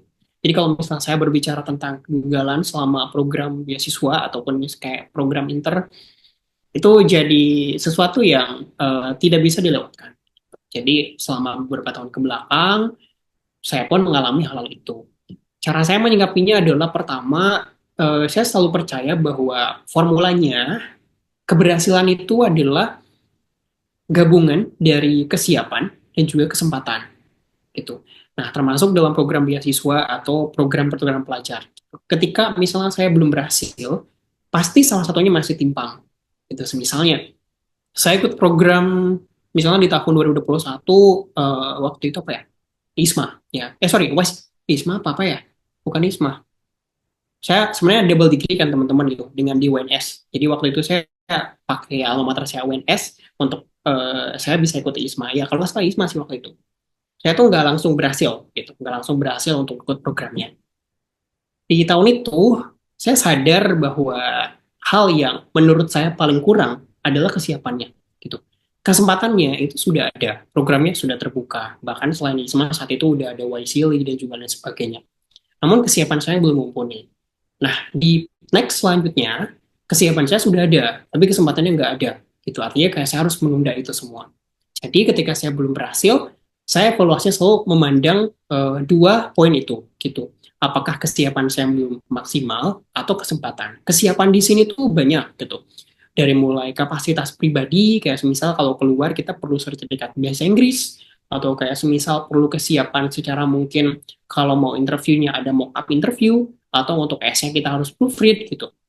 Nah itu salah satu yang saya evaluasi gitu. Kegagalan yang saya alami di beasiswa tuh banyak sekali gitu. Saya nggak langsung berhasil. Bahkan saya sempat 2 bulan itu gagal 4 kali program gitu, hanya untuk ikut seleksi program yang padahal dari NGO gitu. Cuman saya memandang lagi bahwa ketika saya gagal, saya gak bisa mengendalikan gagalnya, tapi saya bisa mengendalikan diri saya sendiri untuk belajar dan mengevaluasi gitu. Entah itu dari kesiapan atau kesempatan yang ada. Nah, saya menyikapinya seperti itu. Kayak misal saya gagal di program yang pertama, saya evaluasi apa sih salahnya saya, apa sih kurangnya saya gitu. Saya tuh selalu membuka tentang itu. Makanya mindsetnya yang dibangun ketika kita gagal, yang harus kita sikapi adalah harus growth mindset gitu. Growth mindsetnya kita tidak banyak menyalahkan keadaan. Nah, case yang mungkin sering terjadi adalah kita terlalu banyak menyalahkan keadaan. Ya, misal, pantaslah kita misalnya nggak berhasil ISMA, pasti mereka yang punya privilege bahasa Inggris atau mereka yang misalnya punya pendanaan yang lebih valuable pas mereka berhasil gitu. Atau kayak misal, enggak lah saya nggak lulus MOSMA, menyalahkan hal yang sama juga gitu. Atau kayak misalnya kayak gini, saya mah anak UIN nggak bisa ikut program-program keluar gitu karena di bawah naungan Kemendikbud. Nah, itu yang bersifat menyalahkan keadaan. Itu kita jangan punya mindset seperti itu. Tapi ketika kita gagal atau belum berhasil, mindsetnya adalah yang bisa kita kendalikan itu adalah proses belajarnya juga evaluasinya. Itu tenang saja bahwa ketika kesiapan kita sudah matang atau belajar sudah matang, itu pasti kita bisa dapat program yang kita impikan. Dan kita jangan pernah stuck hanya di satu program, karena kesempatan itu banyak. Coba kita move on ke program yang lainnya, yang barangkali lebih available untuk bisa kita dapatkan. Itu yang saya tanamkan ketika gagal. Terus selanjutnya, tadi di bagian interview ya, kalau misalnya ada pertanyaan jebakan gitu. Nah, pertanyaan jebakan itu pasti akan selalu ada gitu ya, Ferry. Jadi, kenapa akan selalu ada? Karena interviewer itu pasti dia pengen tahu kapasitas si kandidatnya gitu. Kayak misalnya Dia ngorek-ngorek mungkin dari jawaban yang kita sampaikan. Nah, kalau tips dari saya, ketika saya ditanya pertanyaan jebakan, gitu ya, ketenangan selama ngejawab di interview itu penting saya gitu. Mau kita misal prepare-nya lama atau kayak punya jawaban yang udah kita siapkan di kertas atau di monitor seperti ini, tapi kalau kita nggak tenang dalam menjawab pertanyaan jebakan, wah mampus kita gitu. Sorry agak kasar teman-teman, ini sarkas aja gitu. Karena eh saya pernah beberapa kali kayak selain saya ikut seleksi programnya, saya menyeleksi teman-teman juga gitu ya yang ingin program keluar. Saya kasih pertanyaan jebakan kayak misal dia menyampaikan tentang latar belakangnya gitu, terus kayak ternyata latar belakangnya itu nggak sesuai nih gitu dengan core value programnya. Itu saya sampaikan aja pertanyaan jebakan kayak semisal kamu kan latar belakangnya ini gitu. Nanti gimana kamu cara misalnya kayak menyambungkannya atau kayak semisal pertanyaan jebakan tuh berhubungan dengan study case itu boleh juga gitu. Nah, tipsnya pertama jawab dengan tenang gitu. Kita tuh sebenarnya yang interview itu butuh jawaban yang powerful, tapi dengan teman-teman bisa tenang menyikapi itu, kita bisa punya gambaran sikap bagaimana teman-teman menghadapi problem solving atau hal-hal yang berbau masalah di hadapan teman-teman. Bagaimana teman-teman itu menghadapi itu gitu. Sebenarnya ke sana poinnya. Kalau misalnya kita nggak bisa tenang, dia pengen jebakan atau kayak, aduh, gimana nih gitu, saya harus ngejawab ke arah mana. Nah, itu nanti teman-teman sendiri yang kelihatan. Makanya dalam interviewer tuh biasanya ada yang dari unsur psikologisnya salah satunya gitu. Kalau kayak misal di LPDP itu salah untuk melihat bagaimana teman-teman itu kepribadiannya gitu. Selain dengan tenang, yang kedua adalah teman-teman kalau pertanyaan jebakan itu fokus ke poin penting core value-nya gitu di program itu. Biasanya mereka tuh cenderung kayak mengorek-ngorek agar kita tuh bisa keluar dari konteks gitu. Kalau misal kita fokus di key point value, misal LPDP tuh misalnya salah satu core value-nya profesional misalnya. Nah, profesional ketika teman-teman ditanya misal sudah kerja, pasti teman-teman bakal ditanya hal yang lebih luas tentang experience pekerjaan teman-teman. Nah, ujung jawaban dari teman-teman adalah teman-teman bisa kaitkan dengan value itu gitu. Kayak misal saya menyebutkan poin A-nya experience saya, terus ini misalnya kayak sebutin lagi poin B-nya. Nah, experience saya ini berhubungan dengan core value-nya LPDP tentang profesional. Jadi saya percaya bahwa ini gitu. Jadi A sama B itu kalimat yang berkaitan. Nah, aku yakin dengan teman-teman nggak keluar dari konteks, pasti jebakannya itu akan lebih dikerucutkan oleh teman-teman sendiri gitu. Nggak bakalan tuh kayak misal teman-teman kejebak lagi. Kalau misal teman-teman sampai ngejawab yang keluar dari konteks atau teman-teman nggak bisa mengerucutkan itu, wah itu suka banget kita nih ngebabat kandidat gitu kayak wah ini anaknya udah mulai ini nih goyah nih gitu. Kayak itu gampang banget sebenarnya gitu. Makanya hal yang paling mudah untuk kita bisa tetap fokus di jawaban itu adalah fokus di core value programnya gitu. Itu yang menurut saya penting. Terus kalau misal tadi esai ya. Nah, kalau misalnya untuk esai itu salah satu tadi yang saya bilang ya, itu bahwa esai itu adalah curahan teman-teman gitu. Jadi sampaikan di dalam esai itu poin-poin autentiknya teman-teman. Gitu. Jangan sampai teman-teman tuh bikin esai by template gitu. Maksud by template di sini adalah ketebak alurnya gitu, kayak dari A sampai Z itu ketebak. Makanya sebelum menulis esai, teman-teman tuh harus punya pertama adalah outline. Outline ini teman-teman bisa susun dulu kira-kira misal kayak kalau misalnya esainya terbatas misal 1.500 kata. Kayak misal teman-teman bagi nih bagian introduction-nya seperti apa, bagian study plan-nya seperti apa gitu. Terus kayak bagian kontribusinya, bagian motivasinya, sampai bagian konklusinya seperti apa. Nah, itu pertama buat outline. Kalau misalnya udah buat outline, gitu, teman-teman boleh langsung eksekusi ke penulisannya. Nah, kalau saya biasanya satu sama lain ketika nulis gitu ya, saya tuh lebih nyaman kalau nulis itu sendiri. Gitu. Karena kalau misalnya kita nulis sendiri, kita bisa setidaknya bisa mengurangi distraksinya. Kalau saya udah selesai mencurahkan perasaan saya lewat esai gitu ya, baru saya minta bantuan ke orang untuk free baca gitu. Apakah esai saya misalnya menurut kamu apa sih yang kurangnya? Kita tanya kelebihan dan kekurangannya. Dan hati-hati teman-teman, ketika teman-teman full frame, jangan sampai teman-teman itu terjebak dengan masukan orang gitu. Jadi masukan orang itu nggak semuanya baik, padahal gitu ya. Makanya kalau teman-teman yang mungkin sekarang pengen ngejar beasiswa, Word itu nggak semuanya punya kapasitas yang mumpuni. Jadi tetap pilih-pilih juga untuk kita bisa minta bulan proofread atau mockup interview gitu ya. Karena masukan-masukan yang mungkin pada awalnya teman-teman udah powerful misalnya, tapi karena orang misalnya berpandangan yang lain, Non bisa aja kayak nggak fokus ke yang pengen teman-teman sampaikan gitu. Jadi itu poin di esai. Selebihnya mengalir ya, yang tadi saya sampaikan juga di bagian PPT gitu, bahwa ada berkaitan dengan gramatikalnya, terus juga perhatikan deadline-nya, jumlah katanya. Gitu. Itu sih Kak Ferry, 3 poinnya terjawab atau pengen ada masukan lagi? Sudah terjawab semua, Kak. Terima kasih banyak ya, Kak. Oke, terima kasih kembali Kak Ferry. Semangat ya, masih SMA ya. Berarti kapan ikut SNBT, SNBP? Hmm, itu sih masih belum dikasih tahu sih, Kak. Mungkin nanti saya mau cek lagi. Kelas 12 ya? Benar. 11 bentar lagi gitu. Siap-siap ya. Semoga nanti terima di PTN impiannya. Oke, Amin. terus yang balik lagi ke Kak Afan. Oke, baik. Terima kasih Kak Gilang dan Koko Fengri. Oke, kita turunin dulu dong semua tangannya. Nanti Abah pilih nih untuk yang tercepat. Selanjutnya yang kedua nih. Oke, dipersiapkan ya teman-teman semua. Oke, boleh diturunkan dulu ya teman-teman.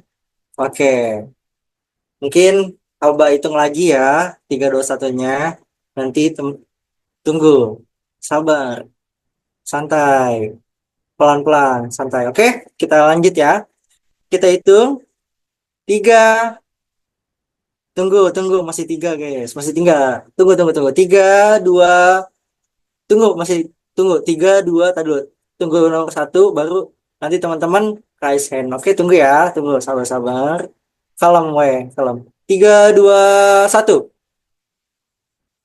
Oke. Oke, sebenarnya di sini di apa layar ABA itu ada yang paling tercepat.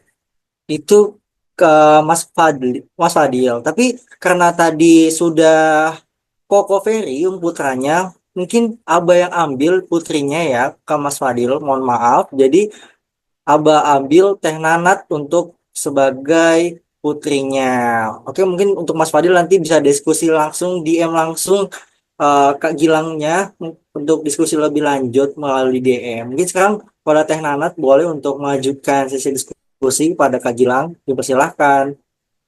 Oke, baik. Hatur nuhun Abah sebelumnya. Terus hatur nuhun juga Kak Gilang. Aku benar-benar apa ya speechless soalnya kayak semua yang disampaikan malam ini tuh benar-benar yang aku cari, yang aku butuhkan. Pokoknya kayak sangat bermanfaat, bukan cuma bermanfaat tapi sangat berharga gitu ya. Mungkin ada beberapa pertanyaan yang mau Natia ajukan. BTW Kak, aku jurusannya akuntansi syariah dan agak obses juga ke kemenkean untuk nanti ke depan. Nah, yang ingin Natia tanyakan terkait LPDP-nya sih Kak. Nah, eh, kan sekarang masih semester 5 nih. Rencananya nanti semester 2 itu pengen LPDP juga. Nah, kira-kira berapa sih waktu ideal untuk kita mempersiapkan ke jenjang LPDP? Karena kan banyak sekali ya tahapan dan riset untuk kita mendaftar beasiswa itu mungkin butuh waktu setahun kah atau mungkin berapa gitu. Karena kan selain riset bahasa pasti banyak juga yang lainnya. Terus, nah selain pertanyaan kedua, selain yang tadi udah kakak spill nih dari mulai sertifikat bahasa, terus kebagusan esainya atau motletnya, terus juga riset, mental riset, apalagi nih kak kira-kira golden ticket supaya kita tuh bisa keterima gitu. Misalnya penghargaan atau misalnya menang lomba apa gitu. Terus pertanyaan ketiga, kakak kan yang aku lihat ikut 7 program ke luar negeri dan itu dari berbagai negara. Nah, itu tuh kakak ikutnya apakah ketika Kak Gilang kuliah? Kalau misalkan ketika Kak Gilang kuliah itu gimana dengan kuliah kakaknya? Apakah dikonversi atau kayak gimana? Terus terakhir, maaf ya Kak, banyak banget. Terakhir yang keempat, Aku tuh sebenarnya dilema karena aku tuh baru tahu kalau misalkan eh, BTW aku pengen jadi dosen.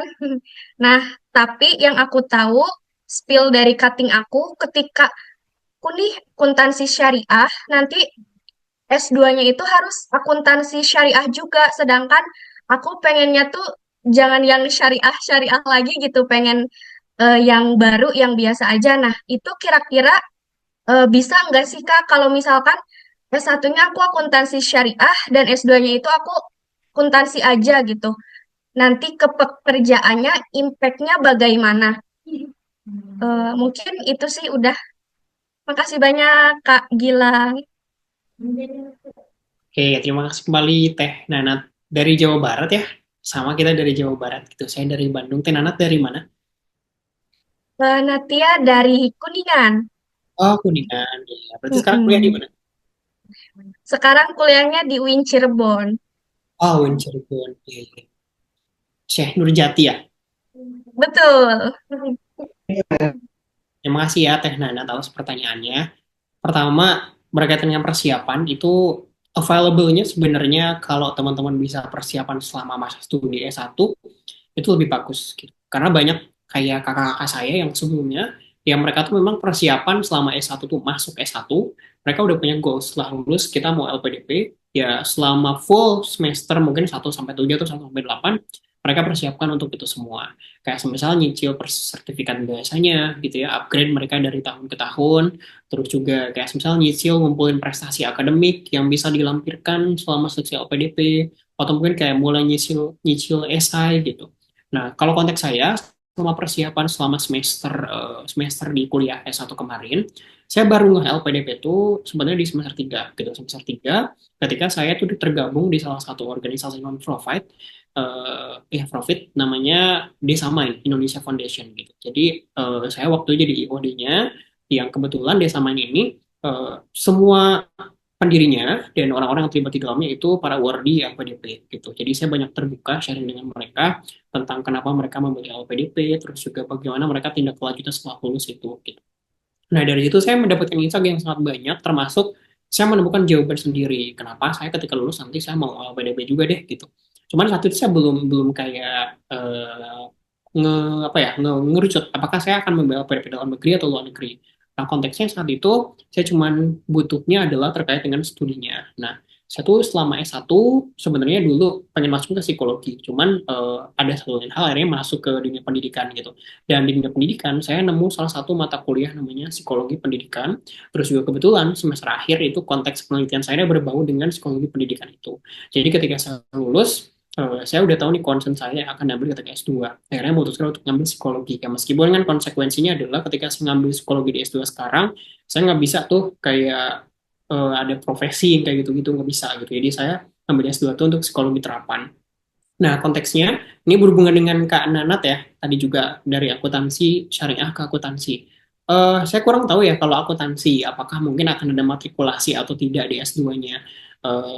Mungkin nanti boleh riset coba di beberapa kampus gitu untuk yang N1-nya, yang S1-nya non akuntansi murni, misalnya kayak dari akuntansi syariah, apakah harus ada matrikulasi atau tidak. Nah, kalau misalnya konteks saya, dari S1 yang non psikologi itu semua kampus ada matrikulasi kayak di UI ada, di UGM ada, di UNIR juga ada gitu. Jadi ini tergantung juga. Jadi mungkin bisa-bisa aja gitu. Kalau semisal S2-nya ingin mengambil akuntansi murni dan kesempatan untuk jadi akademis itu pasti akan terbuka lebar gitu ya kan. Nah, apalagi kalau sekarang S1-nya benar-benar fokus kayak banyak riset, publikasi jurnal itu bisa menjadi kesempatan yang jadinya golden ticket kan anak gitu ya. Itu nyambung ke pertanyaan selanjutnya sebenarnya. Terus yang golden ticket tadi di LPDP, sebenarnya LPDP itu beasiswa yang secara syarat itu udah sangat bagus sekali gitu, udah jelas sekali di websitenya, di panduannya, udah ada semuanya. Nah, cuman kalau golden ticket selain tadi yang saya sebutkan ada sertifikat bahasa, ya itu menurut saya tiket dewanya sih, gitu. Kayak tiket dewanya untuk teman-teman bisa dapat program beasiswa di LPDP satunya. Terus yang keduanya, betul gitu. Jadi sertifikat akademik yang mungkin mendukung untuk teman-teman semuanya, kayak pencapaian-pencapaian itu bisa teman-teman pakai juga selama seleksinya. kayak apalagi kejuaraan yang udah tingkat nasional atau internasional itu bisa dilampirkan. Cuman jangan berlebihan, jangan semuanya dilampirkan. Kalau dulu tuh di angkatannya kayak kakak saya, Kak Hardika, itu dia masih ada jalur prestasinya gitu. Kalau sekarang tuh udah nggak ada jalur prestasi. Sekarang tuh cuman afirmasi, reguler, kemudian PTUD, kewirausahaan gitu ya. Yang mungkin sertifikatnya adalah yang harus mendukung. Ya, yang bisa teman-teman lampirkan. Itu dari saya. Terus golden ticket lainnya adalah menurut saya sih lebih ke LOE ya gitu. Nah, mungkin tapi ini konteksnya kalau misalnya teman-teman pengen ngajar LPDP kan nanti jalurnya ada yang jalur LOE sama non LOE. Nah, jalur yang LOE ini atau teman-teman udah diterima di kampus dulu itu bisa di golden ticket karena teman-teman bisa nge-skip tahapan kedua LPDP dan masuk ke tahap ketiga. Artinya kalau misal teman-teman pengen misalnya teman pengen masuk UGM, ya udah saya ikut dulu deh seleksi UM untuk S2 di UGM gitu. Terus saya udah dapet nih misalnya si LOE-nya. Terus karena LPDP bisa seleksinya di bulan depannya atau kapannya, bisa saya memutuskan untuk defer atau untuk kuliah itu boleh. Nah, itu bisa di golden ticket juga gitu untuk teman-teman di LPDP.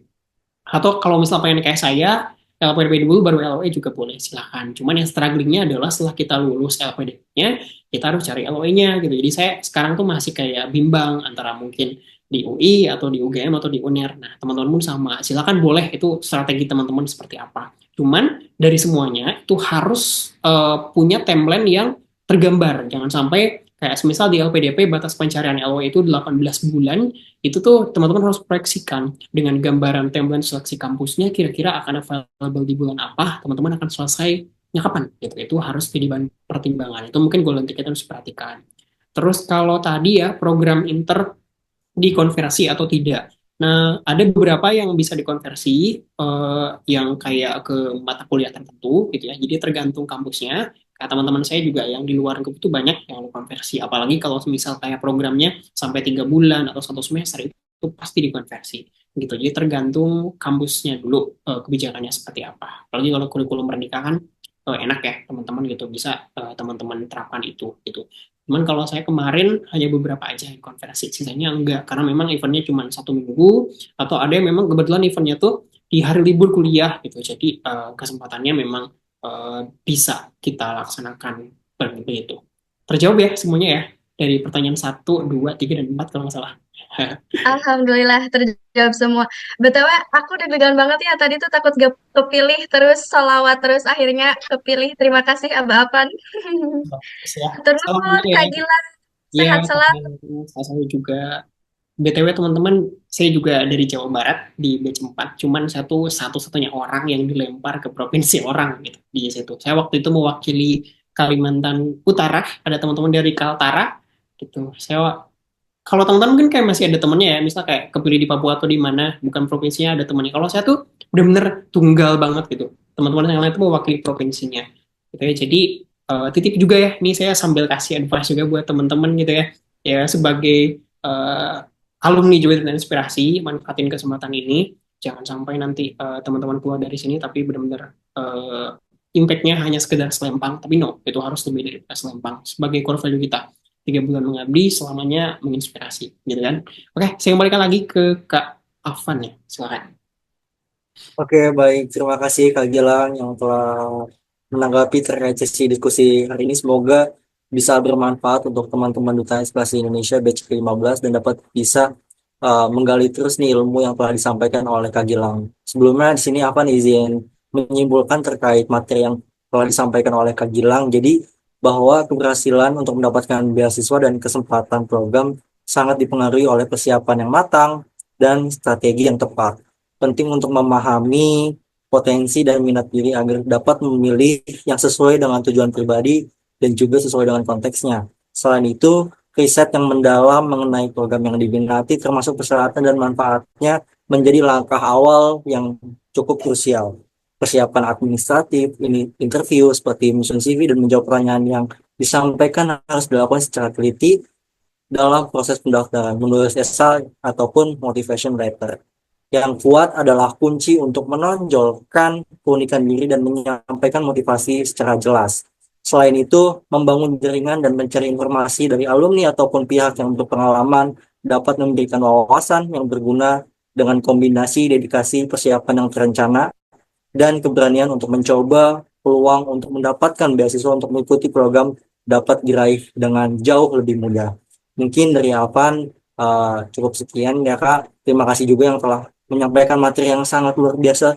Full daging semua Kak. Alvan mengucapkan terima kasih juga Kak Gilang udah menyempatkan waktunya untuk menghadiri coaching ketiga kali ini. Dan mungkin dari Kak Gilang ada closing statement lagi Kak untuk Duta Inspirasi Indonesia batch ke-15, entah itu dari DI maupun materi yang telah disampaikan oleh Kak Gilang. Oke, terima kasih ya Aba Afan, saya panggilnya Aba lagi, dan juga teman-teman dari Duta Inspirasi batch 15 sekarang. Teman-teman nggak kerasa banget ya gitu. Dari batch 1 sampai 15 udah sangat terbang lebih jauh sekarang Duta Inspirasi. eh Paling dari aku terakhir teman-teman, buat teman-teman yang mungkin pengen mencoba program inter atau beasiswa, pastiin bahwa teman-teman itu harus berani untuk keluar dari zona nyaman gitu. Ini mungkin yang sering disampaikan oleh pemateri lain juga. Karena ketika teman-teman itu nggak berani keluar dari zona nyaman, teman-teman mungkin akan sulit terhubung dengan kesempatan-kesempatan atau peluang di luar sana gitu. Sebagai alumni dari Duta Inspirasi, aku mungkin cuman kayak pengen titip ke teman-teman semuanya bahwa sejauh manapun kita pergi gitu, jangan pernah lupa untuk pulang gitu ke rumah sendiri gitu. Jadi konteksnya kayak angkatan saya pun ya sudah di mana-mana sekarang gitu, tapi pasti kita bakalan pulang juga ke Duta Inspirasi karena kita juga tumbuh dari sini, berkembang dari sini, kenal banyak relasi dari sini juga. Jadi teman-teman juga manfaatkan kesempatan ini gitu untuk bisa grow up, untuk dapat achieve berbagai kesempatan di luar sana. Selebihnya bahwa beasiswa atau program inter itu adalah hanya wadah atau kesempatan teman-teman yang harus hidup gitu. Dan Duta Inspirasi pun hanya benda mati, teman-teman yang harus hidup di dalamnya, explore kira-kira Duta Inspirasi ini bisa sejauh mana teman-teman bisa kembangkan, bisa teman-teman benar-benar ke depannya mungkin menciptakan inovasi-inovasi yang lebih bermanfaat untuk teman-teman dalam jangka panjang gitu. So tetap jaga kekeluargaan teman-teman gitu ya. Semua programnya, Timpel masih Timpel kan programnya? Nah, gitu ya, itu nitip juga untuk teman-teman semuanya. Semoga next time kita bisa bertemu ya, teman-teman, di lain kesempatan. Aku senang juga bisa ketemu dengan teman-temanku dari batch ke-15 sekarang. So, terima kasih. Semoga teman-teman sehat-sehat. Kalau misalnya nanti ada yang kita ketemu di luar, kita sapa-sapa aja ya, teman-teman, gitu. Atau kalau misalnya di media sosial, semoga bisa terhubung di Instagram, LinkedIn, ataupun TikTok, gitu ya. Terima kasih. Teman-teman, terima kasih. Saya juga izin pamit ya, teman-teman melanjutkan agenda di malam hari ini. Kalau ada yang di Bogor, kita ketemu sekitar IPB atau Bogor Kota juga, ayo banget gitu ya. Saya insya Allah stay di Bogor untuk waktu yang lama. Gitu ya. Terima kasih teman-teman semuanya atas energi positifnya. Saya juga jujur lagi galau gitu ya. Galau dengan, ya biasalah orang dewasa gitu ya, teman-teman, masalah ya pribadi gitu. Tapi lewat seperti ini aku bisa dapat insight positif untuk recovery. Terima kasih. Selamat malam teman-teman. Assalamualaikum warahmatullahi wabarakatuh. Waalaikumsalam warahmatullahi wabarakatuh. Terima kasih banyak Kak Gilang. Sebelumnya mohon izin Kak, kita ada oleh-oleh buat Kak Gilang Kak terkait sertifikat dan juga ada oleh-oleh dari Duta Inspirasi Indonesia batch ke-15. Mungkin dari operator boleh untuk melampirkan sertifikat Kak Gilang terlebih dahulu.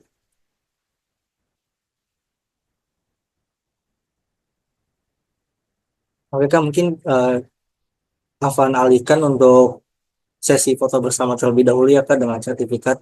Boleh Kang Mas untuk mengambil alih Kak.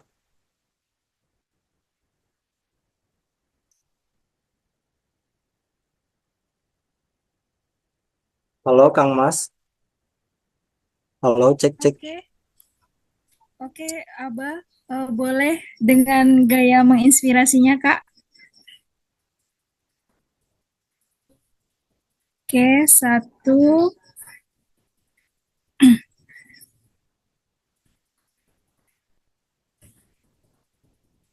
Boleh nih dengan gaya menginspirasinya, Kak. Satu, dua, tiga. Oke, dengan gaya bebasnya sekali lagi, Kak. Izin, Kak. Satu, dua, tiga. Oke. Baik, terima kasih, Kak. Oke, baik, terima kasih Kak Ocut. Oke, sebelumnya saya mengucapkan terima kasih sekali lagi ya Kak. Di sini saya juga izin Kak ada oleh-oleh dari Duta Inspirasi Indonesia batch ke-15. Mungkin pada Kang Mas boleh Dan juga jangan lupa teman-teman untuk mengucapkan terima kasih nanti ya jika sudah terlampir. Mungkin boleh Kak Gilang? Oke. Kita mau orang menghayal. Terima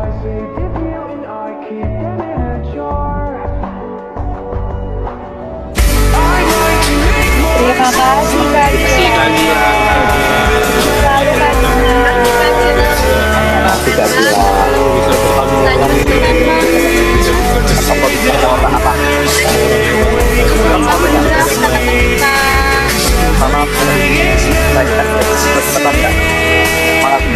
Gilang. Gilang, sukses terus. Terima kasih banyak Kak Gilang. 08 berapa? Terima kasih energi positifnya, Kak. Kak minta PPT. Terima kasih kembali teman-teman. Selamat menikmati. Gilang.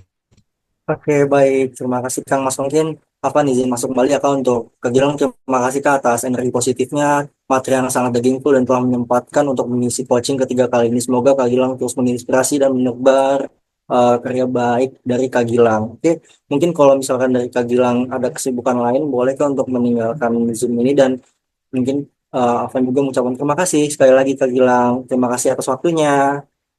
Bye-bye Kak Gilang. Oke, terima kasih teman-teman. Saya izin live ya.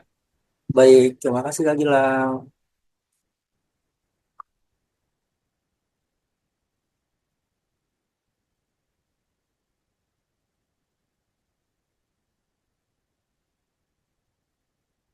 Oke, halo teman-teman semua. Kita langsung masuk ke Abah. sesi dokumentasi terlebih dahulu ya. Oke, mungkin boleh untuk raise hand yang ingin mendapatkan awal slide dan juga jangan lupa on cam ya teman-teman karena ini masih banyak nih yang belum on cam. Ayo tunggu ya on cam semua ya. Oke, mungkin boleh Kang Mas atau Kang Ocut untuk mengambil alih sesi dokumentasi kali ini. Oke, baik. Terima kasih, Abah. Ini teman-teman boleh dengan gaya menginspirasinya pada slide 1. 1, 2, 3. Oke. Dengan gaya bebasnya teman-teman sekalian. Gaya bebasnya ini tolong. Oke. Oke, dengan gaya bebasnya. 1, 2, 3. Oke, good job. Next. Ke slide kedua dengan gaya menginspirasinya, guys. 1, 2, 3. Ditahan terlebih dahulu. Oke, dengan gaya bebasnya, guys. Tunggu, ditahan. Senyuman yang manis. 1, 2, 3. Oke. Lanjut ke slide ketiga. On cam dong. 1, 2, 3. Ditahan ya. Oke. Dengan gaya bebasnya teman-teman, cheese kacang buncis. 1, 2, 3. Oke, terima kasih. Saya kembalikan kepada Abah. Oke, terima kasih Kak Ocut yang sudah mengambil alih. Oke guys, Abah izin masuk ya. Terima kasih kepada teman-teman semua. Kece-kece badai sih emang Duta Inspirasi Batch 15 ini. Terima kasih ya yang sudah aktif di kolom chat, aktif sesi Q&A. Terima kasih ya teman-teman semua. Energi positifnya kepada pemateri kita. Abah juga mengingetin tetap dijaga ya semangatnya karena besok kita ada Rabes, ditunggu inovasi-inovasi dari berbagai programnya dan juga evaluasi terhadap programnya. Mungkin Abah cuma mengingetin karena kita sudah mau 1 bulan ya, kurang lebih 1 bulan. Jadi Abah juga mengingetin kepada teman-teman semua, teman-teman ada 2 bulan lagi nih masa jabatannya. Abah harap dijaga semangatnya sampai graduate nanti. Abah juga menitip pesan teman-teman kan dilantik 76 juta dan juga Abah pengennya 76 juta itu harus graduate semua, nggak ada itu yang nggak lolos, nggak ada yang nggak lulus. Harapan Abah itu cukup tinggi kepada teman-teman semua, yang dimana nanti ketika teman-teman udah semua lulus, teman-teman bisa mendapatkan bermanfaatan mungkin itu dari teman-teman semua yang sudah menjalankan tugasnya dengan baik, teman-teman semua yang sudah menjalankan amanahnya dengan baik. Seperti itu ya teman-teman. Oke, mungkin boleh dari Uma atau Mone yang ingin menyampaikan pesannya. Halo Uma, halo Mone. Halo Oke, Abah, mungkin boleh dari Uma terlebih dahulu. Oke, terima kasih Aba dan Mone. Kalau teman-teman semuanya, selamat malam. Oke, mungkin Uma izin off cam ya teman-teman karena kondisi Uma saat ini agak kurang sehat gitu. Nah, mungkin kalau dari Uma sendiri tuh nggak banyak ya pesan. Mungkin terima kasih banyak kepada teman-teman semuanya yang telah hadir di coaching pada malam hari ini dan tentunya sudah pada aktif dari tadi udah on cam dari awal acara hingga akhir sampai saat ini juga dan sudah aktif juga untuk bertanya. Terus juga terima kasih banget kepada teman-teman yang sudah memperhatikan pemateri kita yang sudah memaparkan materi yang sangat luar biasa pada malam hari ini. Mungkin itu sih dari Uma. Terima kasih banyak ya teman-teman semuanya. Tetap digencarkan lagi semangatnya hingga 20 coaching ke-20 nanti. Terima kasih teman-teman. Oke, mungkin Uma alihkan kepada Mone Hamdi.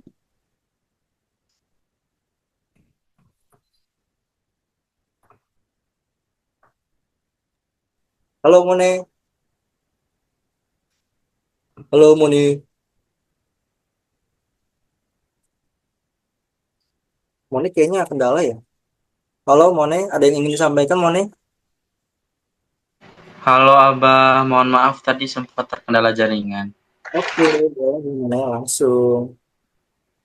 Sebelumnya mau ucapkan terima kasih kepada teman-teman yang sudah berjoin Zoom pada malam hari ini, yang sudah aktif on cam dari awal sampai akhir tadi. Mone notice ada Dede, ada Koko, ada Teteh, dan ada teman-teman yang lain. Tapi di sisi lain teman-teman di sini Mone lihat masih banyak sekali yang off cam di tengah-tengah pemaparan materi, padahal apa namanya, coaching kita pada malam hari ini tuh cukup eksklusif karena untuk menghubungi Kak Gilang sendiri itu agak susah ya teman-teman. Jadi harapan Mone ke depannya supaya teman-teman boleh lebih memaksimalkan diri untuk mengikuti setiap coaching yang ada. Karena ini baru coaching ketiga teman-teman, masih ada sekitar 17 coaching lagi yang harus teman-teman ikuti. Dan Mone juga mau mengingatkan, apabila teman-teman ada kendala untuk mengikuti coaching atau kegiatan di Duta Inspirasi Indonesia itu konfirmasinya jangan pas di kegiatannya ya teman-teman ya. Jangan pas di 18.30 lalu teman-teman baru konfirmasi. Usahakan 1 jam atau kalau bisa 1 hari kalau memang teman-teman sekiranya di hari tersebut teman-teman tidak bisa berhadir teman-teman. Jadi supaya kami itu juga tidak kesusahan nih, siapa aja yang nggak hadir, siapa aja yang hadir, supaya kami juga bisa notice teman-teman yang rajin dan hilang di tengah jalan. Mungkin dari Mone itu aja. Terima kasih sekali lagi teman-teman. Mone kembalikan ke Aba. Oke, thank you dan Uma dan Mone, Uma lekas sembuh ya Uma supaya bisa join kembali. Mungkin di sini ada VP di cakep kita, ada Mia Meta. Mungkin dari Mia ada tambahan nih. Halo, selamat malam Mone. Halo, selamat Untuk malam. Mone, Abah. Gimana? Oke. Oke, coaching. Selamat malam teman-teman semuanya. Maaf karena Mia baru muncul ya. Soalnya tadi ada sedikit urusan. Oke, untuk malam hari ini gak banyak yang ingin Mia sampaikan. Tentu terima kasih banyak karena teman-teman, alhamdulillah ya, sampai akhir masih ada 71 orang yang stay di Zoom pada malam hari ini. Nah, gimana nih teman-teman, tadi Zoom sama Kak Gilang, yang mana Kak Gilang itu juga merupakan Project Director di Duta Inspirasi Indonesia Betsima. Oke, seru pol kalau kata udah hafid. Jadi sebenarnya apa ya? Oke, agak ngeblank sih ini. Oke, terima kasih banyak ya teman-teman karena sudah hadir pada malam hari ini. Terima kasih karena sudah menyempatkan waktunya. Dijaga terus semangatnya teman-teman semuanya. Semoga buah dari teman-teman menepati janji, menjaga amanah, terus menyelesaikan tanggung jawab hingga akhir ini, pastinya nanti akan membawa berkah juga kepada teman-teman semuanya. Mungkin sebentar lagi kita tuh kan akan selesai ya di 1 bulan pertama di Duta Inspirasi Indonesia. Kita akan memasuki bulan kedua, yaitu bulan Januari. Dan Mia harap apapun yang telah kita lewati di bulan Desember ini, hal-hal buruknya kita tinggalkan di bulan Desember. Jangan kita laksanakan lagi atau jangan kita ulang kembali di bulan Januari nanti. Dan mungkin harapan dari Mia adalah di bulan Januari nanti kita bisa sama-sama meningkatkan kesadaran kita, inisiatif kita gitu. Karena kan seperti yang sering Mia sampaikan ya, kita tuh bukan lagi anak TK, kita itu bukan lagi anak SD, kita itu bukan lagi anak yang harus kayak dituntun banget baru mau melaksanakan sesuatu tuh enggak gitu. Teman-teman dapat gelar Duta Inspirasi Indonesia itu sudah membuktikan bahwa teman-teman itu berasal dari latar belakang yang luar biasa. Mungkin itu ya kalau dari Mia. Semoga apa yang disampaikan oleh HRD ataupun fasil lain tetap dapat diingat secara baik, bukan sekedar didengar lalu dilupakan, tapi juga bisa diimplementasikan dengan baik. Mohon maaf kalau malam hari ini tidak membersamai, tapi Mia selalu mendoakan semoga teman-teman selalu dalam keadaan sehat dan tentunya selalu dalam lindungan Tuhan. Terima kasih banyak dan Mia kembalikan kepada Abah. Oke, thank you Mia. Wah, jangan lupa ya teman-teman untuk diinin terkait yang telah disampaikan oleh Mone, Uma, dan juga Mia. Abah juga reminder nih teman-teman semua. Ini kan kayak coaching ini kan kita kalau misalkan teman-teman datangnya cepat nanti otomatis kita juga selesainya cepat. Kayak sekarang nih udah setengah 10 udah selesai, jadi enggak kayak sampai jam 10, jam 11 itu enggak teman-teman. Jadi otomatis nanti Abah harap nanti coaching keempat sampai ke coaching ke-20 teman-teman semua datangnya cepat supaya nanti kita mulai dan cepatnya juga selesai. Seperti itu ya, mungkin Abah izin share link absen ya teman-teman, dijaga ya absennya dan juga jangan lupa diisi ya. Oke, itu ya teman-teman, jangan lupa diisi absennya. Jangan lupa juga untuk membuat summary coaching dan tag pemateri yang telah menghadiri teman-teman semua. Jangan ada yang sebarin ya. Oke, karena ini ada yang minta ulang ya. Tunggu. Oke, Abah juga mau reminder karena coaching kita ini lumayan profesional juga ya. Jadi Abah harap nanti ke depannya jangan ada yang pakai kaos lagi seperti yang telah disampaikan oleh Uma, jangan ada yang pakai kaos lagi otomatis. Nanti teman-teman semua takut ke notice nih sama pemateri, oh dia kok pakai kaos oblong aja. Nah, jangan kayak gitu ya teman-teman.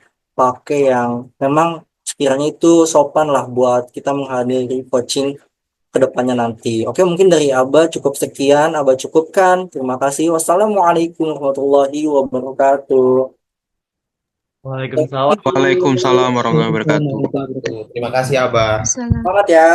Terima kasih Abah. Terima kasih Abah, Mia. Terima kasih Abah. Oke. Kasih semua. Terima kasih Abah. Thank you. Abah, semangat Abah.